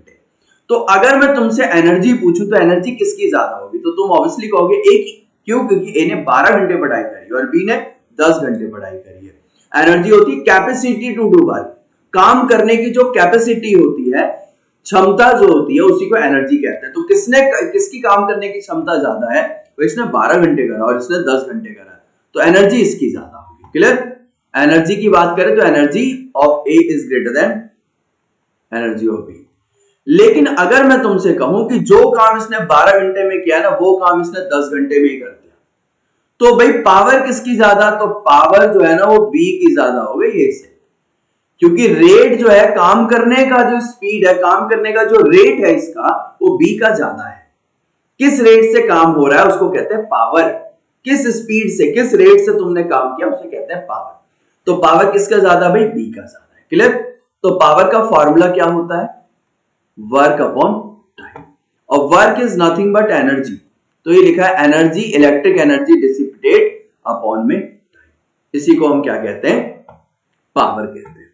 पावर को थोड़ा और आगे अगर सॉल्व करोगे तो पावर का फॉर्मूला है वर्क अपॉन टाइम, ऑब्वियसली। तो वर्क का फॉर्मूला एक और पढ़ा हमने पोटेंशियल में, V इंटू क्यू।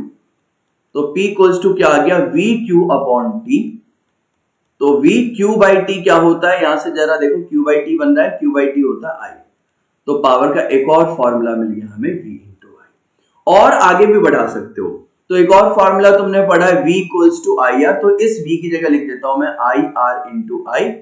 तो एक और फॉर्मूला क्या मिल गया भाई हमें, आई स्क्वायर। तो ऐसे कई सारे फॉर्मूले तुम यहाँ पे बना सकते हो, ओम्स लॉ वाला रिलेशन पुट करते जाओ और तुम्हें पावर का फॉर्मूला मिल जाएगा। तो फंडामेंटल फॉर्मूला तो पावर का यही है, P equals to work upon time या electric energy dissipated upon time, clear. अब इसके यूनिट्स के बारे में बात करते हैं। तो पावर की अगर मैं यूनिट की बात करूं तो यूनिट तुम्हें पता होगा, पावर की जो यूनिट होती है वॉट। पावर की यूनिट क्या होती है, वॉट। W, clear. बड़ी यूनिट जो होती है किलोवाट। 1 किलोवाट के अंदर होते हैं 1000 वाट, और मैं कहूं तो एक और यूनिट होती है, इसे कहते हैं हॉर्स पावर। 1 हॉर्स पावर में 746 वॉट होते हैं। जो गाड़ियों के इंजन वगैरह होते हैं ना, उनको हॉर्स पावर में मेजर करते हैं। क्लियर? तो ये कुछ चीजें ध्यान रखना। ओके, अब यहाँ पे पावर की यूनिट क्या होती है? वॉट होती है। तो P इक्वल्स टू क्या है? W अपॉन में वर्क अपॉन टाइम। तो अगर मैंने कहा पावर मेरा 1 वॉट है, 1 जूल 1 सेकेंड, तो 1 वॉट इक्वल्स टू क्या आ गया? 1 जूल पर सेकेंड। क्लियर? तो अगर तुम 1 जूल वर्क कर रहे हो 1 सेकेंड में, यानी पावर कितना होगा? 1 वॉट। तो 1 वॉट को तुम डिफाइन भी कह सकते हो क्या? अगर 1 जूल का काम 1 सेकेंड में हो रहा है तो कितना पावर है वहां पे? 1 वॉट का पावर है। ठीक है, इस चीज को भी ध्यान रखना। अब एक चीज और जरा ध्यान से समझो, P इक्वल्स टू क्या है? W by T. तो W इक्वल्स टू क्या है? P इंटू टी हो जाएगा क्या? P यानी कि W इक्वल्स टू क्या है? Power into time. और W यानी work. Work is nothing but energy. तो एनर्जी क्या होता है? Power into time.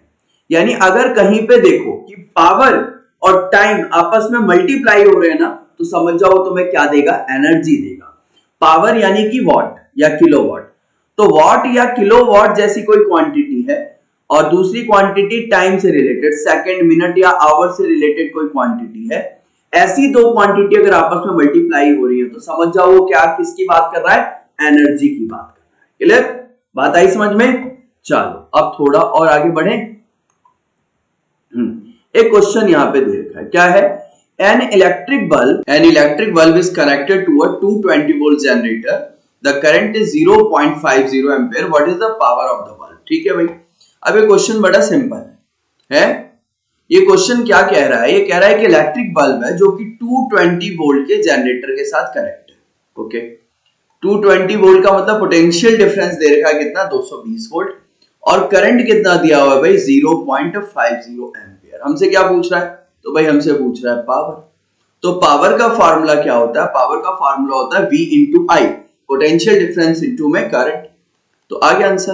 V कितना दे रखा है? 220 और इंटू में 0.5। अब सॉल्व कर दो भाई, पॉइंट हटा के नीचे क्या लग गया? 10, एक जीरो से एक जीरो उड़ाया, 22 इंटू 5 कर दो तो कितना आ गया? 110 वोल्ट। ठीक है, तो ये आ गया तुम्हारा पावर। समझ में आ गई बात? चलो अब चलते हैं थोड़ा आगे।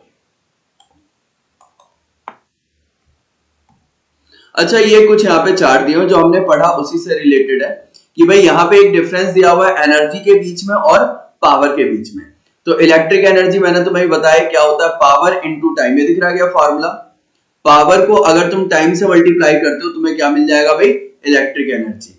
और यही मैंने बताया कि अगर कहीं वॉट वाली क्वांटिटी और टाइम यानी सेकंड वाली क्वांटिटी का कहीं मल्टीप्लाई हो रहा हो, वो तुम्हें क्या देगा? एनर्जी। एनर्जी यानी कि जूल। तो 1 जूल इक्वल्स टू क्या आता है? 1 वॉट इंटू 1 सेकेंड। क्लियर? अच्छा, यहीं से हीट एनर्जी के फॉर्मूले के बारे में भी इसने समझाने की कोशिश करी है। ई का फॉर्मूला क्या है? ई इक्वल्स टू यानी एनर्जी इक्वल्स टू क्या है? पावर इंटू टाइम है क्या? ओके, पावर का फॉर्मूला अभी अभी हमने क्या निकाले? देखो, पावर का फॉर्मूला V इंटू आई है क्या? इसी को सॉल्व किया जब हमने आगे बढ़ाया तो आई स्क्वायर आर आया क्या? तो P की जगह मैं लिख सकता हूं आई स्क्वायर आर और इंटू में क्या है? T। और E यानी एनर्जी, इसको मैंने लिख दिया हीट एनर्जी H। तो H क्या आ गया? आई स्क्वायर आर टी। क्लियर? बात आई समझ में? यही फॉर्मूला यहाँ पे लिख रखा है। ये फॉर्मूला तो मैं तुम्हें बहुत आसान, ये कोई दूसरा तरीका भी बताता हूँ। W बताया था ना, W का फॉर्मूला क्या होता है? V into Q. W ही तो एनर्जी है तुम्हारा। V की जगह लिख सकते हो क्या? I R. V equals to I R. और Q क्या होता है? Q होता है I इंटू टी।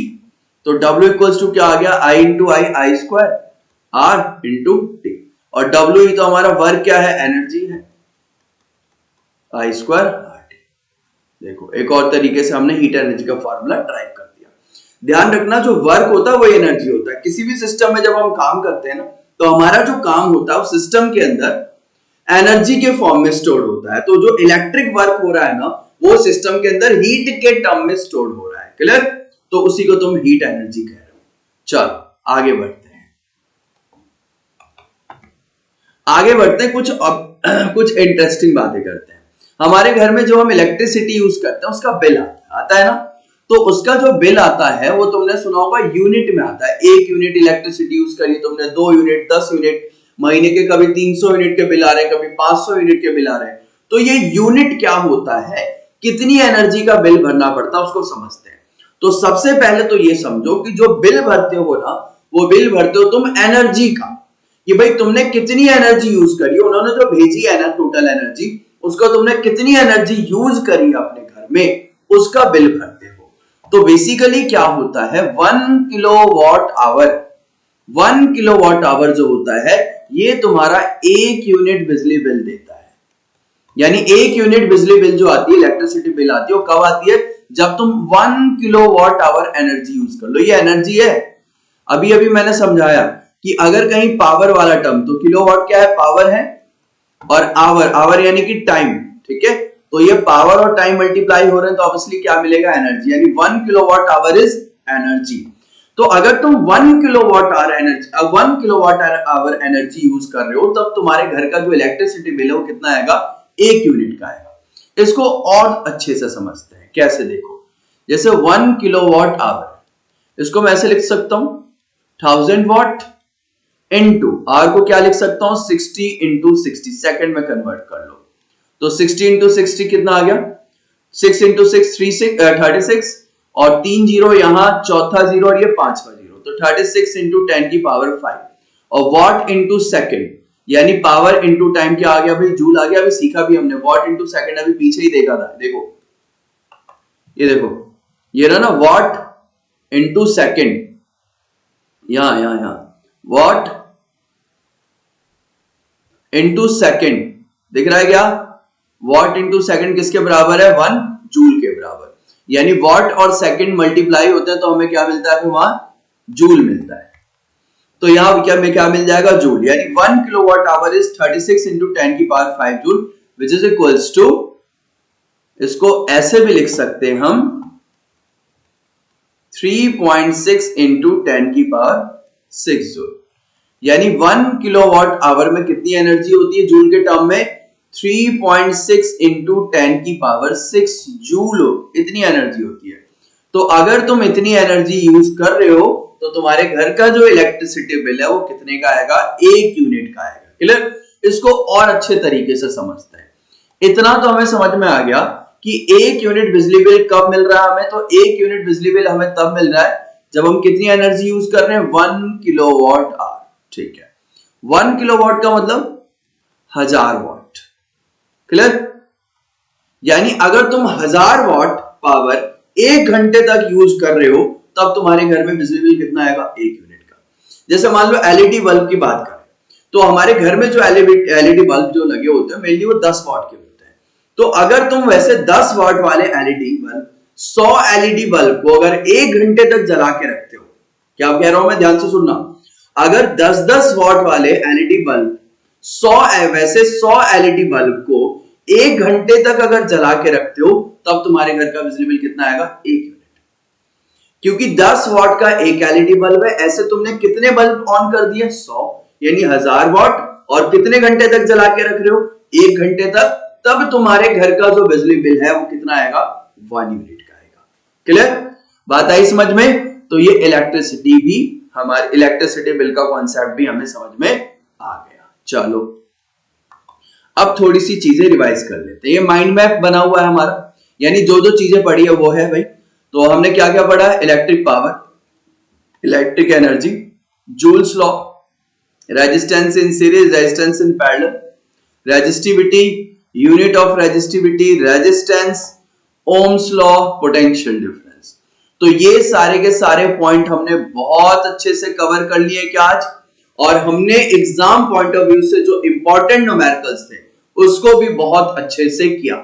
तो इलेक्ट्रिसिटी चैप्टर को हमने बहुत अच्छे से समझा है।